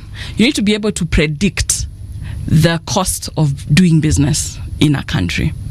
The moment there's corruption, so you have to bribe here unassumed costs that make it impossible for anyone to actually accurately predict what it's going to cost, which is actually leading to a lot of companies shutting down, then there's a big problem. The moment you can't even get simple things like, government jobs, military recruitments, police recruitments, just things that people say, if I go to school, I have the right qualifications, then I should be able to get this and this. The moment there's those uncertainties, then there's a huge problem, and that falls on state responsibilities. But it's not purely a failure of the state. It's also a failure of the business community. Again, when you look at it, if the business community is thriving in an environment where people are suffering, something is not working right. Things are not balancing. If people are posting profits in companies and then laying off staff at the same time, then there's a loss of disconnect. equilibrium. So when you actually look at it, it's an all of society sort of approach that is required to solve the problem. Yes, government usually is the one that is on the spotlight a lot of the times, but sometimes the reaction from the people is to manifestation. So for instance, in the health sector, if SHA is not working, there are a lot of Kenyans who have private insurance. Where are they also feeling the pinch? Because that would have been an easy solve. Like, okay, SHA is broken, let's all move to private. So why is that not cushioning the government healthcare? Because again, remember in the healthcare, and this was the bulk of the World Bank structural adjustment program. Remove government from service provision, leave private sector to do that, and leave government room to create policies. That narrative is a con. Yes, but be that as it may, then in a country like Kenya, where just less than 5 years ago, NHIF was flying every MP to India, covering the whole bill. NHIF, the state-funded insurance. How is it that you're not able to meet that? And in the same wavelength, the private sector cannot still meet what NHIF was able to do in the recent past. Nema, you are so kind. That thing was not state-sponsored. We are the ones who are paying for NHIF. It is you. Yes. You're the state. Yes. But we are the state. You're the state. Guys, do you know we've actually come to the end of the show? Yeah. No. Why have we why covered? can't we just continue? We have come to the end. All right. Sure. Yeah. But Nema, thank you so what much. have we said? How do we conclude this conversation? I feel like we've gone round. Okay, do you have 5 minutes after this week? We Yes, can. yes, Okay. sure. Sawa. Wacha tufanye news kwanza, then when we return, we get to some kind of conclusion. So, folks, don't go too far. We'll be right back.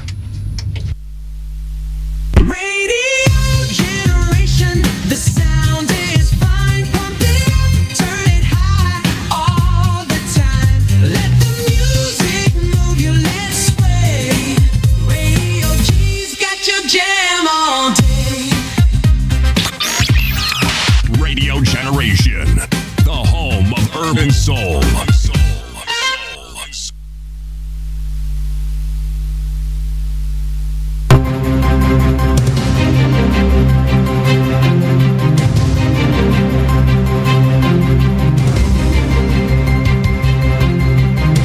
This is the Radio Generation News.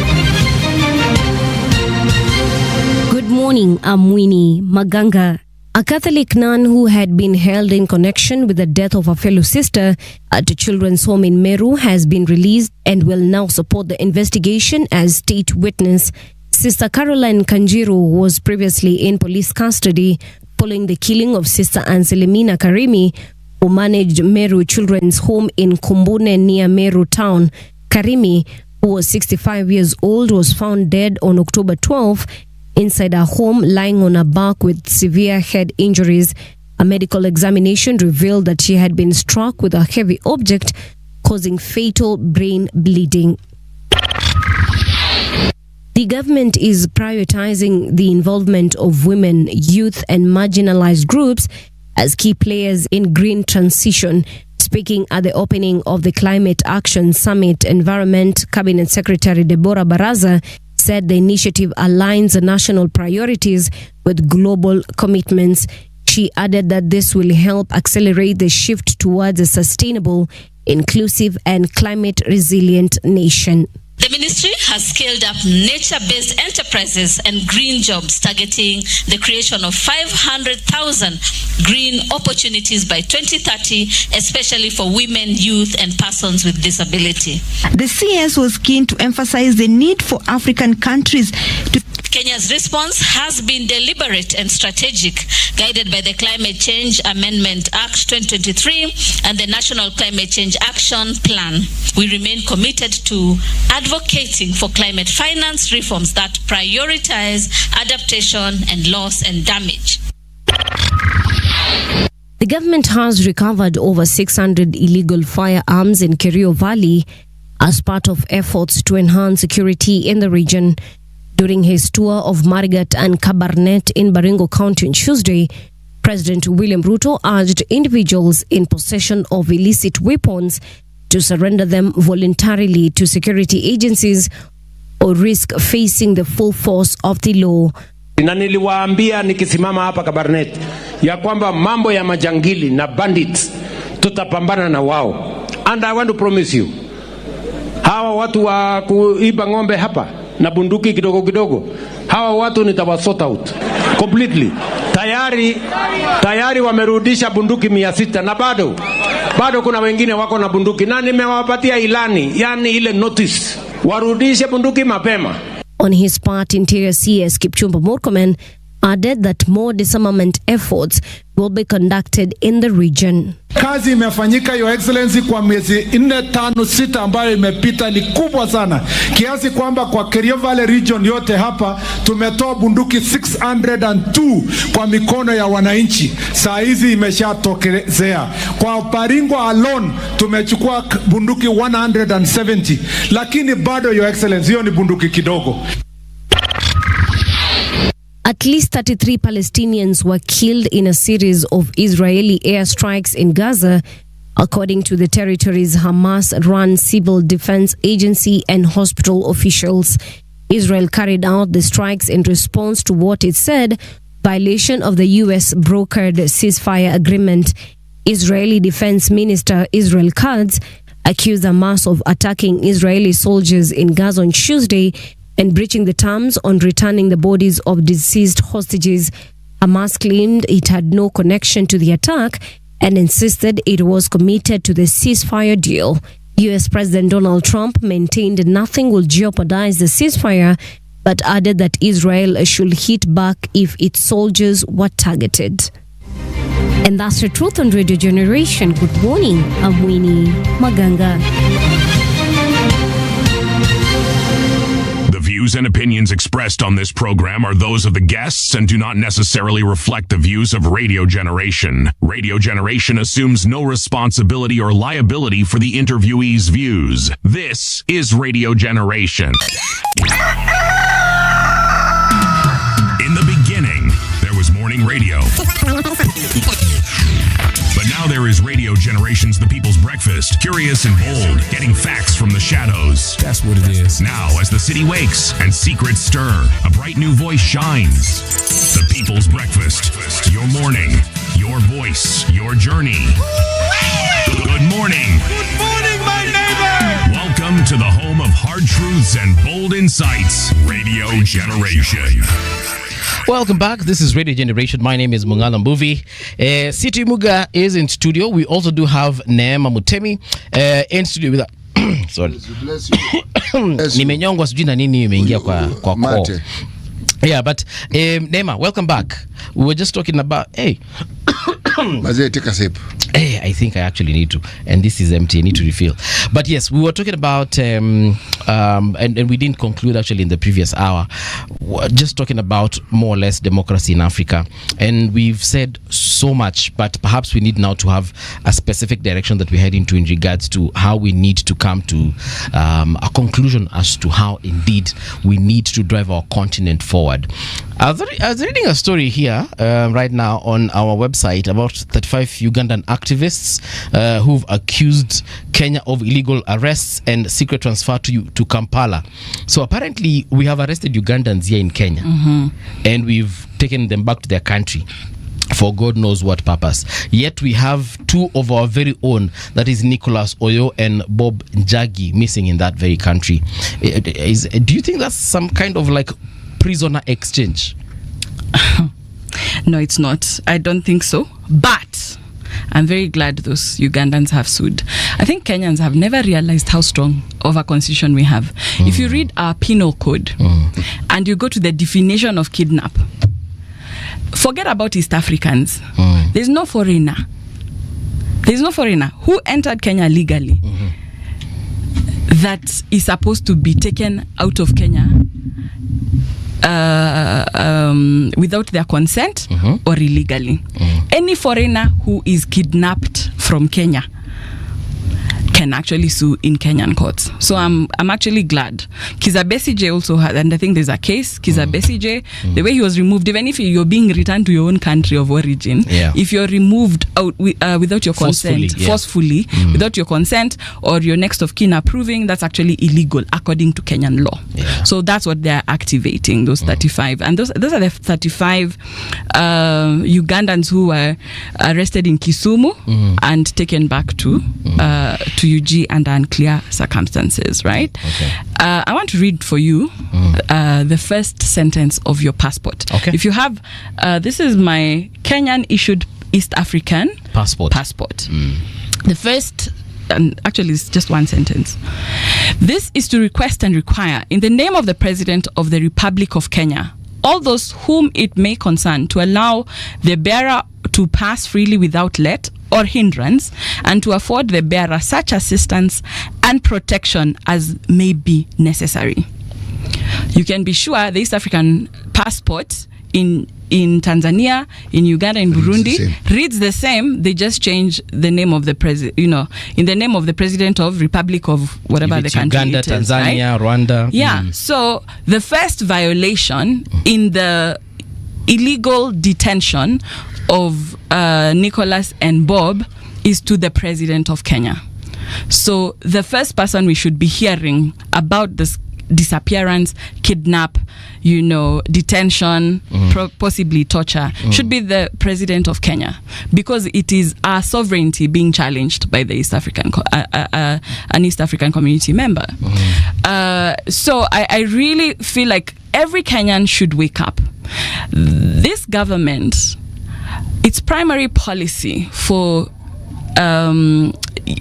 employment for young people has been migration, and recently, the CS Mutua called it labor migration, labor mobility, right? So by whatever name, if you are pushing for a policy for Kenyans to leave home and go and work elsewhere, what guarantee do we have that when our safety and our security is in question, you're going to stand up for us? We are watching to see what Mudavadi's office is going to do about Nicholas and Bob, because that should scare anybody. You remember right what they said when Boniface Mwangi disappeared in Tanzania, then resurfaced at the border. Before he resurfaced, PCS Mudavadi said, look, you guys don't transfer your activism to these countries. But that's very stupid, because if you look at history, we all like to, we like to sugarcoat history. We all praise Mau Mau. Who made sure Mau Mau actually stood a chance in fighting the British with all their ammunition? It was an Indian called Pio Gamapinto who negotiated the passage and helped Indians to trade arms with Mau Mau.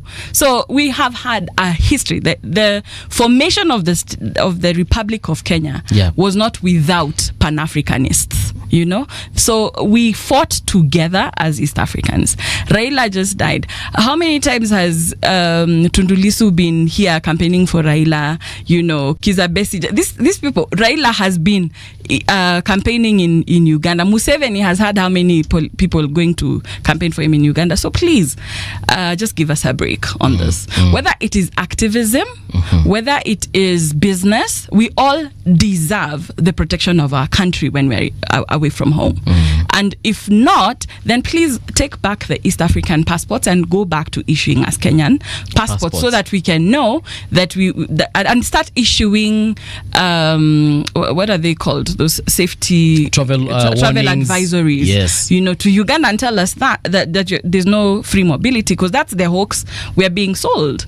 We have an East African treaty, and I would really like every Kenyan to read the East African treaty, because the apex of the East African treaty is the vision of political integration. Listen to that. Okay.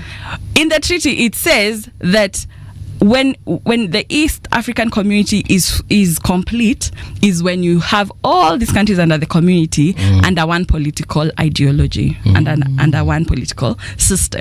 So the free movement of goods and the trade, that's literally the soft launch of the integration, the East African integration. Like the EU, one currency, if goods, if the agricultural policy has okayed these goods, then the next country shouldn't even, check them in the borders. And you've seen pushbacks during Uhuru's presidency. When CS Munya was the cabinet secretary for agriculture, he issued a ban on the and you can't even call imports. In fact, that's when I learned you can't even call goods coming from Tanzania or Uganda imports. That's just transfer, because we're in the same community. So it's like removing maize from Rift Valley to Nairobi. That's literally what how it means. It's seen. So the transfer of maize from Tanzania to Kenya was stopped temporarily because AFA had flagged aflatoxin. The president convened the three presidents in Serena and overruled the Minister of Agriculture, even when he had health concerns, literally allowing maize with aflatoxin to flood the market from TZ because Tanzania complained. So if that's how hard our governments can push for the integration of goods, what about people? And I want to remind you something. For capitalism to work, you really need markets, right? Kenya, when you think of Kenya and for your business to succeed, you need to be able to have enough people who can afford your services or goods. That's not working for a lot of people. So what is the solution? Regional integration, expansion of the markets. So if I'm selling now my services to not just 50 million but to 200 million people, then I have a stronger chance of success. So literally, for us to survive whatever economic mess is happening right now globally, we need to make EAC work, and we also need to make the Africa free trade continental agreement work, because as an African market we make sense. Now, the people who actually see that opportunity and exploit it, unfortunately, have been foreigners. That's why we'll never hear the Kenya market. Which big company has a Kenya market director? We're always called either EMA or Africa market, because that's what makes sense globally for markets. So for that, we need to be able to prepare our young people, our labor, to be able to meet the opportunities. Those demands, The moment tea farmers stop just looking at Kuwait and Afghanistan as their market and start thinking, okay, Ghana, there's a huge, Nigeria alone has a population of, is it 400 million, and all that, or whatever. They're closer to 300 million. Add that Kuwait. No, Nigeria. Okay. So if you start giving Kenyan farmers the opportunity to actually sell tea across the nation, a lot of people will thrive. What are we doing to prepare ourselves, our businesses, and our labor to meet that market? We really brag about our tech sector and the African Silicon Valley, Silicon Savannah, But we need to open up, Konza City for young techies across the continent to come. So the Nigerians who are struggling with, with one thing but that is good in Kenya, they can come there, collaborate, and do mega projects. Nollywood that is succeeding can come and also enrich Riverwood. And our sector in entertainment as a market, and you'll see the people who've made it big even in entertainment, Akina Sauti Sol, Diamond. It's because finally they were able to crack that code of how do I make my music sell to the continent and not to Kenya. Because how many people buy music? How many people have Spotify accounts, like paying? If we are all watching on YouTube for free ads, how much money are people making? So we really, here's the thing, we actually need EAC to work. So us agitating for democracy across board is not because we are enemies of the East African dream. It's because we actually need it to work for our own survival. And everyone should be asking themselves what they're doing to make that dream realize. If you're a teacher, you need to be looking at the CBC and asking yourself how you're preparing our kids to compete, against other Africans, and also to compete against the world, to compete with robots, AI. Because right now, I can write a C.T. Muga biography. No, I can actually write a code that is going to replace C.T. Muga. Now the AI agents, right? So if I just need to study CT and literally feed this what are they called? Algorithms with all of City Muga's interviews, articles, mpaka it masters who City Muga is. So in a world that has to compete with that, how prepared are we? And that's what our policies should be addressing. What are we shipping to the world? What has made Taiwan a very small country that is surrounded by China? What keeps Taiwan safe is they developed microchips that the whole world needs. And no one else makes them. And no one else has the license to it. How many patents does Kenya have? Actually, no one has the machines to make those kinds because the machines can be made, but they have patented it. So they have, you have no permission to create it even in the US. So when you have all these big countries, bankrolling you and protecting you even from China, who is basically like your colonial power. Do we have anything that would make the whole world come and save Kenya if we were in a similar situation? What is this very useful good or service that we offer to the world that would make us make sense and would make our economy survive the worst times? That's what we should be investing in. That's what our policies should be addressing, making us competitive, because shipping Kenyans to everywhere in the world is okay, but it's a stopgap measure. I've lived abroad. I don't think anyone wants to go there when you think home is going back home is the worst case scenario. Being abroad only makes sense when you can go home. I'm here for holiday, I'm here to shop, I have but I'm going back home. Your experience is very different from someone who's there and they're like, going home is out of the question. That's how people get themselves into slavery, they get themselves into jail, they do anything to survive. They get themselves into fake marriages, where they are subjected to all manner of things. Why would you sell that as a government policy? Are you spending a commensurate amount of time in developing homegrown employment opportunities as you are in labor migration or labor mobility as a policy to create jobs for young people? And we're now at the peak. There's a 150% chance for countries that have reached what we call the youth peak to go into civil unrest. There's a 150% chance for countries at their youth bulge to go into civil unrest. So what you're seeing in Nepal, in Morocco, in all these other countries, and including in Kenya, is just a demonstration of what economists have already told us to expect. So we have to be able to look inwardly, whether from private sector or from public sector, and ask, what have we actually done in terms of tangible solutions to take advantage of the demographic dividend? The demographic dividend is if you have a majority of the population within the working age, make sure they are productive so that they create things. India is an example of how they've done that brilliantly. When you have majority of people who are, educated and they have strength to work, whether they are Siti Muga's age or 16, 17-year-olds, give them the space and the skills to do it. Let them manufacture 100 kinds of watches and patent them. Let them experiment in making cars, whether it is the Tata or whatever stage of manufacturing, right? But you can't not be giving people solutions to create and expect that energy is not going to be turned against you. Actually, I look at our situation and I'm thinking all these young folks we have in the streets and in homes, they can actually, that energy could have been, or rather can be used elsewhere, like in what you're saying, places like China, where they actually export cars in boxes. You can do it literally yourself. Someone assembles a car and then just you buy it online and you send them money and they are making.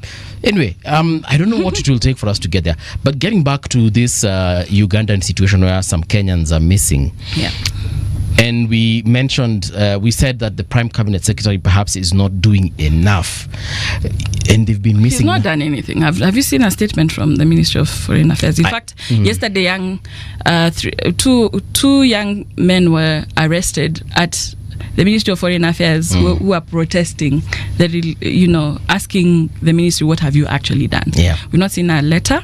At least in Boniface Mwangi's case, even if it came 4 days later, there was a letter. It's been 29, I think. 29 days now since this young man.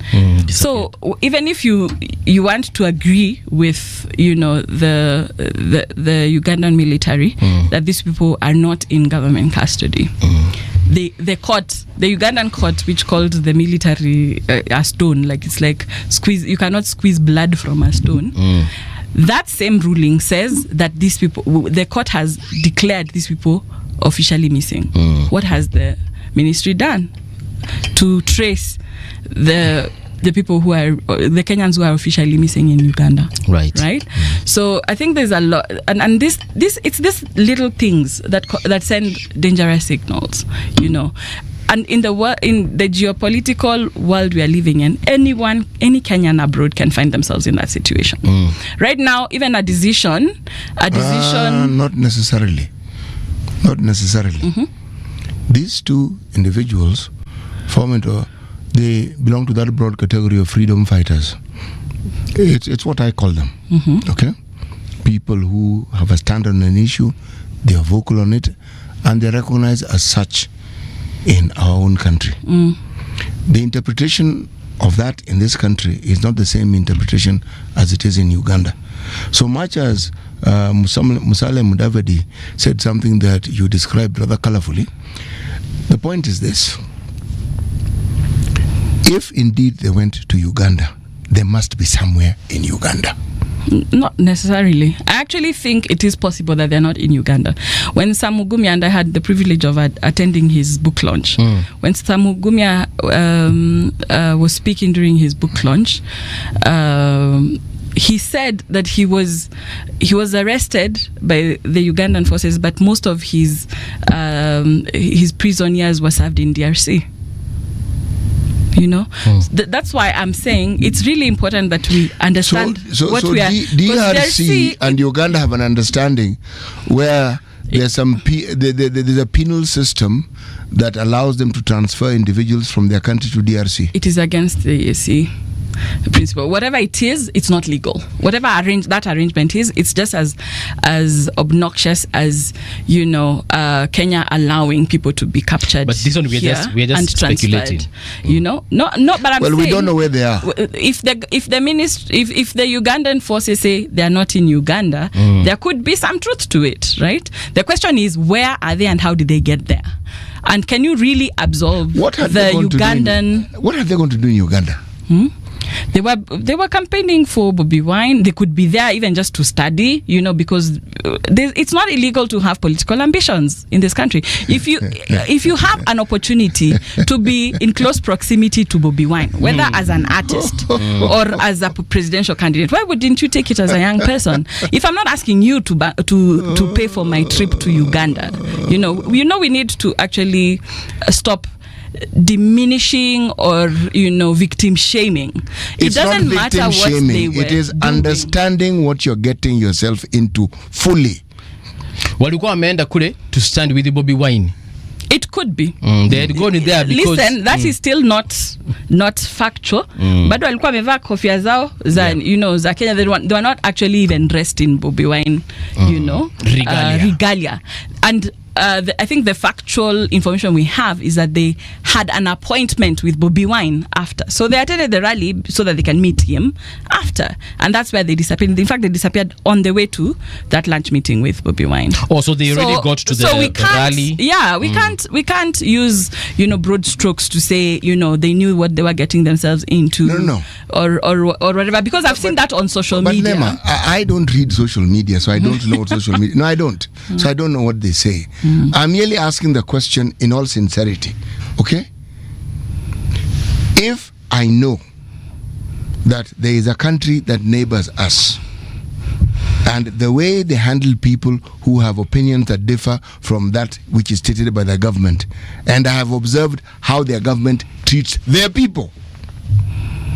If I come from a country like Kenya, who have just had a protest that sent MPs scurrying into hiding, and the government and the executive saying, okay guys, let's come and talk.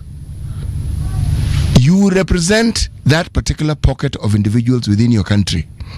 Then you go to this country whose politics is different, distinctly different. They handle political matters completely different.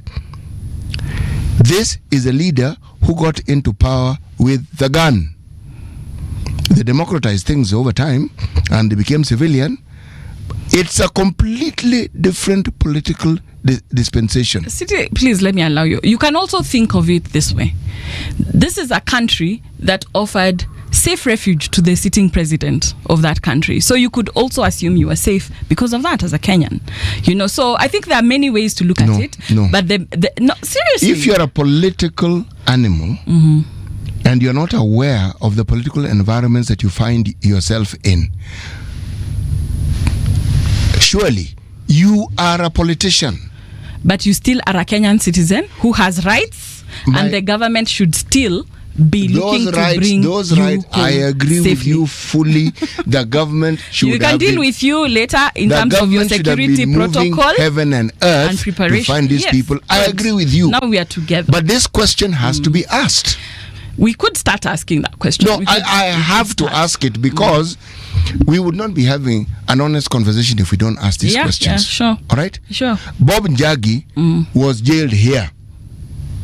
People didn't know where Bob Njagi is. Okay? And what did Bob... almost an equivalent amount of time as he's been missing. Yeah, so what is this thing that he did that warranted an arrest? Was he taken to court? No.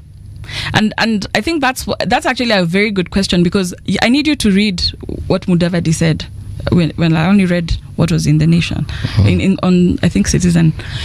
In Mudavadi's response to the UN, it actually raises a lot of red flags. And for me, which one? The UN query that has been made because by the it also rapporteur. included because it also included why were these young people arrested, and are there charges brought up against them. So is it legal for people to go missing and never show up No, in it is court not. in this country? It is not. So that shouldn't even come into the question of whether they will be safe in Uganda or not, or whether what they should prepare, because you can't assume you can't always walk around in this country or in this region with the worst case scenario. Oh yes, you must. If you're involved in certain activities, it is in your interest to do so. Then that's why it's called eternal vigilance. Yes, we will be vigilant, but also at what point do you call yourself what you just described?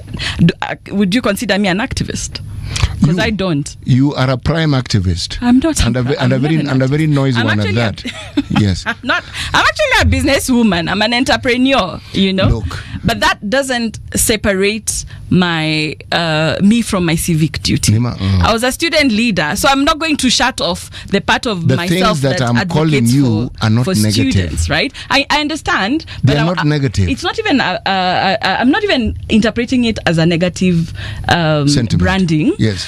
But I'm telling you how, you know, we are not usually sometimes aware of how other people perceive us. So someone might be there describing me as an activist, and I don't see myself as one.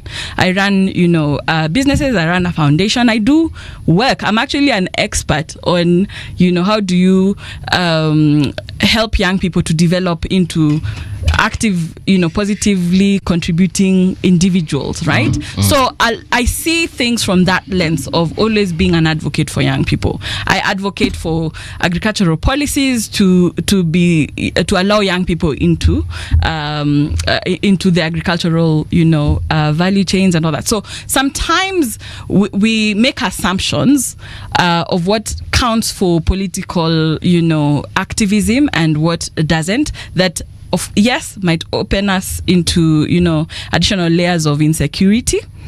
But does that mean that I should now keep the ideas, you know, to myself? You know, because that is already terrorism. Terrorism isn't me being blown up. Terrorism is me being so afraid of my physical security that I shut up when I feel like I should speak. Nema, you've changed the conversation. That's not what I was saying. No. This isn't a conversation about you keeping quiet. This is a conversation about you being aware. You being critically aware of what you're doing, where you are, and how it is the people you've gone to respond to people like you. You must understand it. So are you an activist, City? Would you be safe? If you were to travel to Uganda, would you also I'd be very safe. You would? I'd be very safe. So what makes you different from Boboyo? Because you also speak your mind, and sometimes it's not everybody's cup of tea. What's the difference? I wouldn't know. You tell me. The difference is he's not going to Tanzania to speak about any government, whether his or theirs. But I don't think, you know, you're also making an assumption that's what they were in Uganda to do. They represent... it's what they represent. But I can also decide what you represent, City. Yes, that's why I'm saying we need an objective way to reach this risk analysis, right? So what is the objective lens through which, if you have ever criticized, you know, President Ruto, does that put you in that category? Be it you're a journalist, you are, you know, because again, going to sit in a court process in Tanzania for Tundu Lissu, okay, now we flagged that these people aren't going to a court to Kizza Besigye's case. So if you know, what is terrifying here is the fact that we have goalposts moving. So the next thing, and I wanted to bring this risk analysis question to a broader, you know, section of the population. Right now in geopolitics, there's a lot happening. There are things shifting. Kenyans are very vocal online. So you could land in trouble because of what Kenyans have said about someone else online. You could be used as an example, for instance. We have examples of people who have suffered because other people have spoken certain things, and because they're Kenyan, they've been attached to it. Do we have such people? Loads of examples again on social media. When people say, when I'm in this country, you know, when I say I'm Kenyan, people react this way, right? The other day there was a war between, you know, this passport boys and Kenyans on TikTok because of, you know, some mannerisms, and someone actually said they were not safe here. So what that already opens a window of opportunity for retaliation. Like if you find a Kenyan in another jurisdiction. So if we actually, and I'm just getting into that petty analysis, because it shouldn't be okay that because of what someone does in Kenya, they are not safe in any country. If we use that, we are all going to be in Tanzania, that Tundu Lissu was shot. Not once, not twice, not thrice, not thrice. Whatever it is, that's the country you are going to. Surely, you are not even a Tanzanian. You are a Kenyan. Who eats Tanzanian ugali? every day. You know, my dear, let me tell you. We are going to. We are not going no, to no, no. be on It's the not a same question page of on agreeing. this. That thinking that you have is what gets people into trouble. Because instead of being aware of situational awareness, this is where I'm going, this is how these people are, but I know and I'm going. It's not Kenya. I can speak here and go to another county and I'll just still speak and I'll be fine. This is Kenya. But if you go with that mindset to another country where people don't think like that, what do you think is going to happen to you? You know, personally, I wouldn't, if I were an activist, personally, I wouldn't step foot in Tanzania or Uganda, to be honest, because I don't think I'm able to deal with my disappearance there. I can't imagine what would happen to my family here. But this is what I'm thinking about the activists who actually went to Tanzania and Uganda. The reason they did that is because perhaps they realized these guys in that country hawajitetea, and perhaps mtu I need you akitoka to stop you from that speculation, because you're a journalist. You're actually the human beings that are being killed in Gaza in your hundreds. Let me just finish. If you are talking about people who are unsafe, journalists Very are even unsafe. bigger at a Very bigger unsafe. risk than who you're calling activists. So when the Kenyans, like Bob Njagi and the rest, when they left here, to be honest, I don't want to hold brief for them because I have no idea what was going through their mind. Perhaps they just wanted to go Tanzania, see how things are done there, sit with Bobby Wine. Uganda. Sit with Bobby Wine, have a conversation and be like, yo bro, we got you, take a few photos, come back to Kenya and waseme, hey, tumetoka Uganda, this is what we saw. I don't think they foresaw what happened to them. I don't even think they wanted to go make noise anywhere. They didn't want to go to the streets, hold placards or mobilize people to I don't think that was the idea. But the fact that the governments there saw what we have done to them here, they were like, kama Kenya wanawashika na wanawafungia hizo siku zote CCJ, and so that to stop others from doing the same thing, ili iwe funzo kwa wengine kama wao, take these guys, lock them up until people realize by the way you will not come here and make noise the way you've been making noise back at home. That I think is a situation that we are witnessing right now in Uganda. Is it legal? Of course it's not legal. Exactly. So let's adjudicate if that's to stop others from doing the same thing. Hello? Ni nani ame Si wewe nimefanya hiyo system and the system agrees with you. Yeah. Let's adjudicate that and say, do we have any instructions from the government of Uganda prohibiting this category of Kenyan citizens from entering then we know we are actually doing the wrong thing by going there. Yeah. Otherwise, this is a free region, this is a free country. These three countries still declare themselves a democracy, so we expect them and we should demand that they behave as such. What you're right about, Neema, is this. Yeah. There is a bar that has been set by us calling ourselves the East African Community, and that bar needs to be upheld. Amen. No, that one we are not in disagreement. The situational awareness is something that we must always highlight. Know where just know. If you're going to the Mara and you're going to a game reserve, you must understand that those animals are not domesticated. Okay? You must understand. When you see an elephant flapping its ears, you need to have a guide who knows that you may be in danger. That's all I'm saying. That even when you have something you stand for and it is right, in an African context or even in the world context, there are people you're offending. The West has developed an advanced way of agreeing. It's an agreement. When people abide by the rule of law, they have agreed to abide by the rule of law. And there's a huge body mass of people who understand it. And their systems have also been entrenched. So the safety measure exists. But even in these developed countries, you can disappear. Depending on who you have offended just by a certain position you've taken. We must, and you're right in this, vocalize these things and not take them for granted, and we must say that this is the position that we must uphold. What we're seeing is wrong, and this is what we should do. That I'm in full agreement. We must, because if we don't, then anarchy is what will rule. Exactly. So it shouldn't be dependent on my good behavior. The bar should be set. In fact, I usually say we need to create policies and systems to work for the worst the person who's most obnoxious abuses you every day. But if you fight for their freedom, then you've represented, an entire community. I also want to remind you that this is an administration, the Kenyan administration. One of the first acts once they came into power was a very powerful symbol of protecting citizen rights. It was giving Miguna back his passport, right? And that perhaps is what has set us up, because we have maintained the assumption that that is the bar that the Kenya Kwanza administration has set for itself.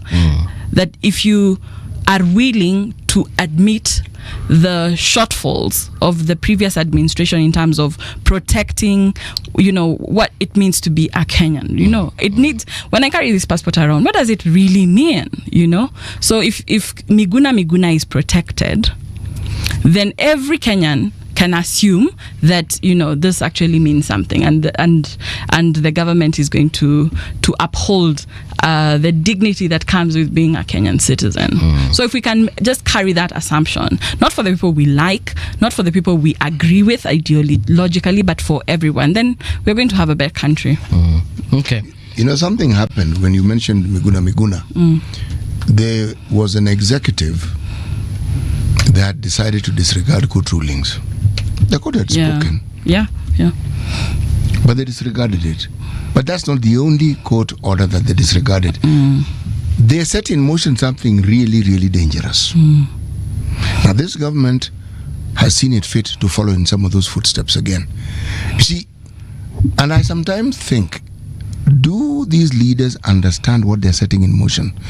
Do they know the ramifications when people who hold the highest offices in the land disregard the rule of law? Do they know the message that they are passing on to the citizenry? Yes. And do they know where that will take us?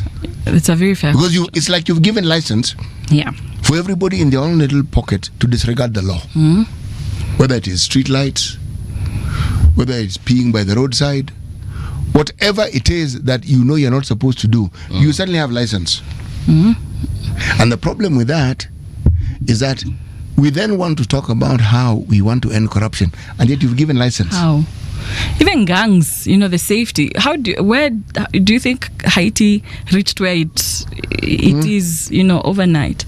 It's those subtle messages that you send to people that, rules will not protect you. Obeying the rules will not keep you safe, So if someone who is in Uganda legally has a passport stamped can disappear, then nobody who entered Uganda legally, no Kenyan entering Uganda legally, is safe. That's literally the precedence. When it comes here in Kenya, I've been to Uganda many times and come back, and I've had no problem whatsoever. Okay, I am speaking now for myself. But the point. But you're also not on social media, so maybe it's a social media. No, so there's nothing to track you on social media for. Actually, we are on social media. We are on social media. I had to bite you with your own words. Yes, we actually are on social media. Yeah. The nature of this work and where you and I previously met. You see, having an independent view or questioning, in my opinion, is the right thing to do. Yeah. But it's also right for me to balance it. Okay? Like every time, for instance, I hear some rabid accusations that this government has done absolutely nothing, I have to say that is not true. Somebody comes and says, Shah is not working. I said, yes, there are instances where it doesn't work. There are instances where it works. The need for an honest conversation is something we must have, because what happens in this country is you'll find pockets of people who want to push a narrative. And they'll push that narrative come sunshine or rain. And right now, in this country, for instance, the narrative that this government is absolutely useless, done for, should be discarded, that narrative is strong. Yep. And many people support that narrative. But when you ask that simple question of, okay, is there anything that they have done that you can consider to be good? Then the dissonance begins. The cognitive dissonance begins, because they know there are things they have seen, but they now there's want to working, but they want to find a way of saying that this thing which is working is actually to disqualify it. And you're very right, City. I think we, as a society, we've become extremists. So those who are pro something will be pro it even when they are seeing, they'll defend something even when they know it's clearly wrong. And those that are against are like that. And I think that's what is really needed in the intergenerational dialogue, is room for platforming everything, because if you enter a certain space and say you're an ODM supporter, you shouldn't say certain questions are out of the question, right? Yes. So if you're talking about broad-based, being in the broad-based government within an ODM platform, there should be room within ODM for all divergent views to be held. The moment we deplatform opposing ideas, even in spaces that we consider safe, what do? You marginalize those voices and they will end up somewhere, right? So I think to avoid, the very fast acceleration into extremism that we are in right now, we need to open up space for dialogue. That stands true for government and also, opposition and, generally across board and especially across generations. Because I think the fact that my dad, CT, and, that generation don't get where I'm coming from, they should ask themselves, how can I have this conversation? We don't have to end the conversation with being on the same page, but we at least need to hear each other's views. And for young people as well, there needs to be that openness to say, okay, I don't get these people. I've already made an assumption that City and his generation are letdowns. They were sold off, the handshake, everyone, they're all eating, so fine. That's the assumption I'm coming to the table with, but I still need to make room to hear what they have to. There's a problem with and this is ninaweza kujua for saying this, but Gen Z, because we work with them, we deal with them, we meet them in town and so on and so forth, but it's a difficult lot to talk to and to have them, just calm down and listen to a conversation without interjecting. Why do you say they're difficult to talk to, Paul? Interjecting you at every point, because it's like your point of view isn't valid, especially on issues where you disagree on. On issues where you disagree on, it's very difficult to convince this. But of course, not all of them. There are those who will sit down and listen. But I've had this complaint a lot, and unfortunately, it's towards that they don't want to listen. And I think that perhaps might be one of their major undoing, especially when they come up with the slogans such as "leaderless," whereby you have no one appointed to represent you in a conversation. Because out of the 17 or so million that there are, not all 17 million will be on a table. Let me tell you, I actually love that debate. But we also need to look at our own biases. Me and you are the same generation. Yes, we are. Yeah. There are things we learned that shaped how we look at the world and how we take risks. And we need to just come to the realization that some of those did not apply to our younger brothers, right? And one is, how do you push back? I remember getting in trouble when I was in KU as a student leader because I really wanted, I think you might remember this, I wanted students to get loans to buy laptops so everyone would have laptops.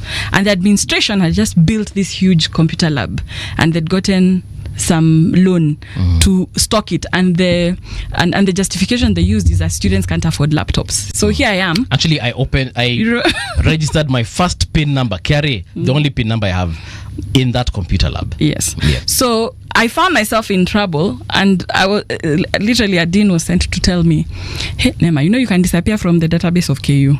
Yeah. So I had to choose: do I stay in school and just drop this one campaign promise that was making people excited? And there are a lot of my colleagues who would have pushed through and become martyrs, and we know our colleagues who did.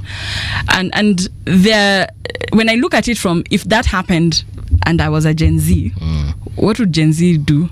they would They go would have banned. viral on TikTok, and they would have, you know. would have banned So when Kelly. you actually look at that force of, you know, you have to admit, Yeah. and to be honest, I admire Gen Z for a lot of things, and one is their courage to stand for what they believe in. I had a very interesting conversation with a Gen Z bank manager, and she was telling me, Nema, I don't do meetings before double digits. So I actually thought about that today when you're excuse me, telling me to be excuse here me, at 8 o'clock. So what is- before 10 o'clock, you know, double digit time. Okay. So, and she was like, I don't understand how you can be a mother. And her, she's not even a mother. She's just herself. She's like, how do you wake up, leave your kids before they even wake up, at just to be in a breakfast meeting at 7:30? You know why? This company will replace you immediately. And the bank she works for has actually adjusted a lot of its policies because of That those workforce. views, because they've realized these are the bulk of our workers. If this is how they think, it's different. It's uncomfortable to change, but you know, maybe it's not a bad idea. It's a good you thing know. because So when you actually look at it, what it's is not a good all thing? negative. it's a good thing if 76% of your workforce is that group that is telling you we can't come for meetings at 7:30. And if you want us to be here, we will be here, but we will do nothing. Yeah, you know, so adjust to 10 o'clock. That's where the negotiation you spoke of comes in. There's to be a meeting of minds. That 7:30 meeting was set for a reason. Okay? Now, has that reason changed? that reason has not changed. But if the people you require for that 7:30 No, meeting, it's not the if people. there's a majority, It's the thinking. It's not the people. it's the people- principle. It's not even the principle. It's a discussion I've heard being propagated, and change must come. And if you don't change with change when the time for that particular change has arrived, it will sweep you away. Yes, it will. I am simply saying that when this discussion is brought to the fore, both sides must be listened to. It can't be my way or the highway. That's really the point I'm trying to Na make. sasa kama mumeongea na hii group na unawaambia wanakuambia yo now bro hiyo hatufanye. Then you see we're not having a discussion because you've come in and you've made up your mind, and that lesson that you're learning is wrong. The reason why it is wrong, that is not reality in life. No, but So, it is. You know, that's you where we avoid- get it wrong. You know, So because what this do you do? person is not saying. They'll say, okay, if you can't change that meeting, just count me out. I'm not attending. Yeah. So they will not participate. What I want to understand from CT is how you would deal with that situation. Mimi akinielimisha niambie utafanya aje in that situation. Let's not glamorize things that people have in their heads which they think is a right thing without counteracting that particular view with the order of reality. You can even change certain orders, but you must understand the principle that you mentioned and what you're seeking to achieve. And then you must understand it in a macro setting where the larger population of this particular country is and how they see these things. Okay? But the way this particular conversation is framed is that you will fit into what this group of individuals want. And I'm telling you, on this planet, things don't work that way. Listen, we just took one idea and one issue and we're discussing. We're not saying that even them, they will not compromise on certain things. All we're saying is, let's take this one issue. Paul. And for them, there's no compromise on it. Entire What will you countries do? have even changed the timetable for work. This nonsense of working 8 hours. Because they did the maths and figured people only work for 6 hours. So what are they keeping them for an extra 2 hours? Even working 5 days a week, kuna wenye wanasema 4 days a week. You see, that discussion must be had honestly. Yeah. It's the framing that I'm telling you. Because it's like you're coming and saying, you know me, this thing of double digits, tayari. Whoever it is, I hear that. I start thinking, oh, I see. So I'm supposed to work according to what you think you need to do. Now that already creates adversity where it need not be. No, I can The already conversation- see. I can already see City going into dad mode here because you know He's always if in I dad was- mode. No, that's and let me that's permanency like concrete. So yes. So when you City, understand that one, then now let's move forward. Now let me tell you something. And you're raising a valid point, which is, and I don't have the right answer here, in as much as I work a lot with young people, right?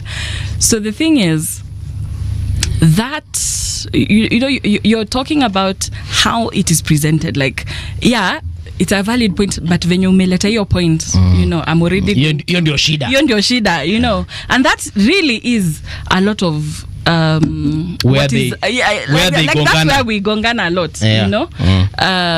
Government versus Gen Z versus their employers, Gen Z versus their older siblings, Gen Z versus their parents, right? Because for them is, if I'm bringing a valid point, allow my personality to bring it the way I feel like, you know. And brands have paid serious cost, you know, for this. If you just look at brands and how they get the vitriol on, you know, Social media. TikTok for, you know, how they're approaching things, you know. An influencer goes online and says, I love this brand, but look, the size has changed. An honest discussion. Remember, do you know that these Gen Zs will grow up? The immediate reaction from the brand is a lawsuit, and then they contact, and you know the brand actually has to where has all this been happening in the West, isn't so it? when no even here. Give me an example of one such thing. Oh my God, Nuvita. Just what the on other earth is Nuvita? Wanatengenezanga biscuit. biscuit company. Just go and look at they had a similar problem. Michelle and Nuvita and how that whole thing boiled out of So proportion. they stopped selling biscuits to these young people. There's this quote unquote Yes. city. Allow Yes. me.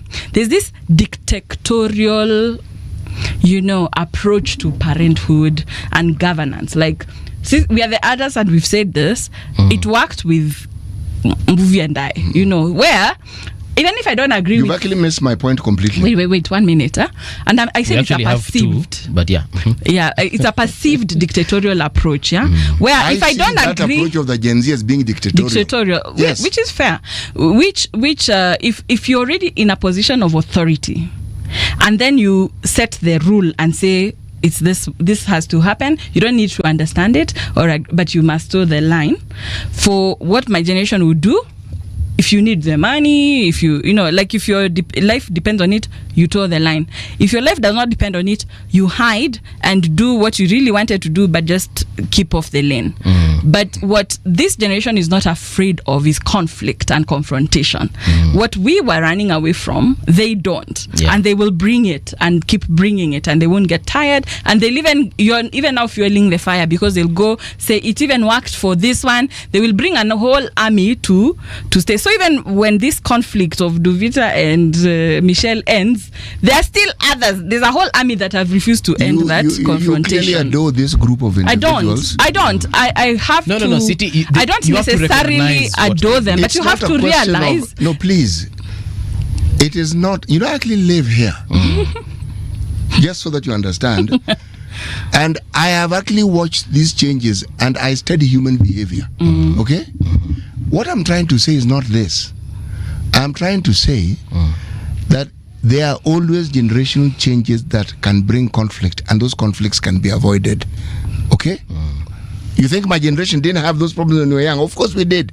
But we didn't have social media, and we didn't have the communication age to help us communicate. And we're also not 75% of the population. No, we were much fewer. Yeah. The dynamics we're talking about here are different. Are very different. An honest conversation is what I've been advocating for, even with regards to politics. An honest conversation means you have a point of view, I understand, so do I.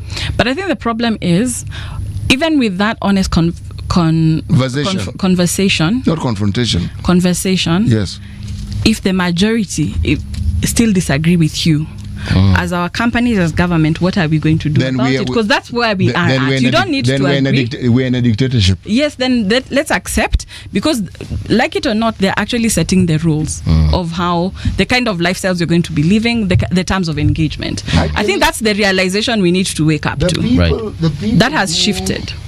Let's call in for another discussion of this nature, because next time we're having it at a restaurant, yes, where we can actually have lots and lots of coffee. But Neema, Aki, asante sana for coming through. Let's do this again very soon. Of course, there's a lot to talk about as far as governance, democracy is concerned in Africa. Right now, though, we're living in the safe hands of the music mix master, coming through in the next couple of minutes. As for CT and myself, tunasema kwaheri until tomorrow same time.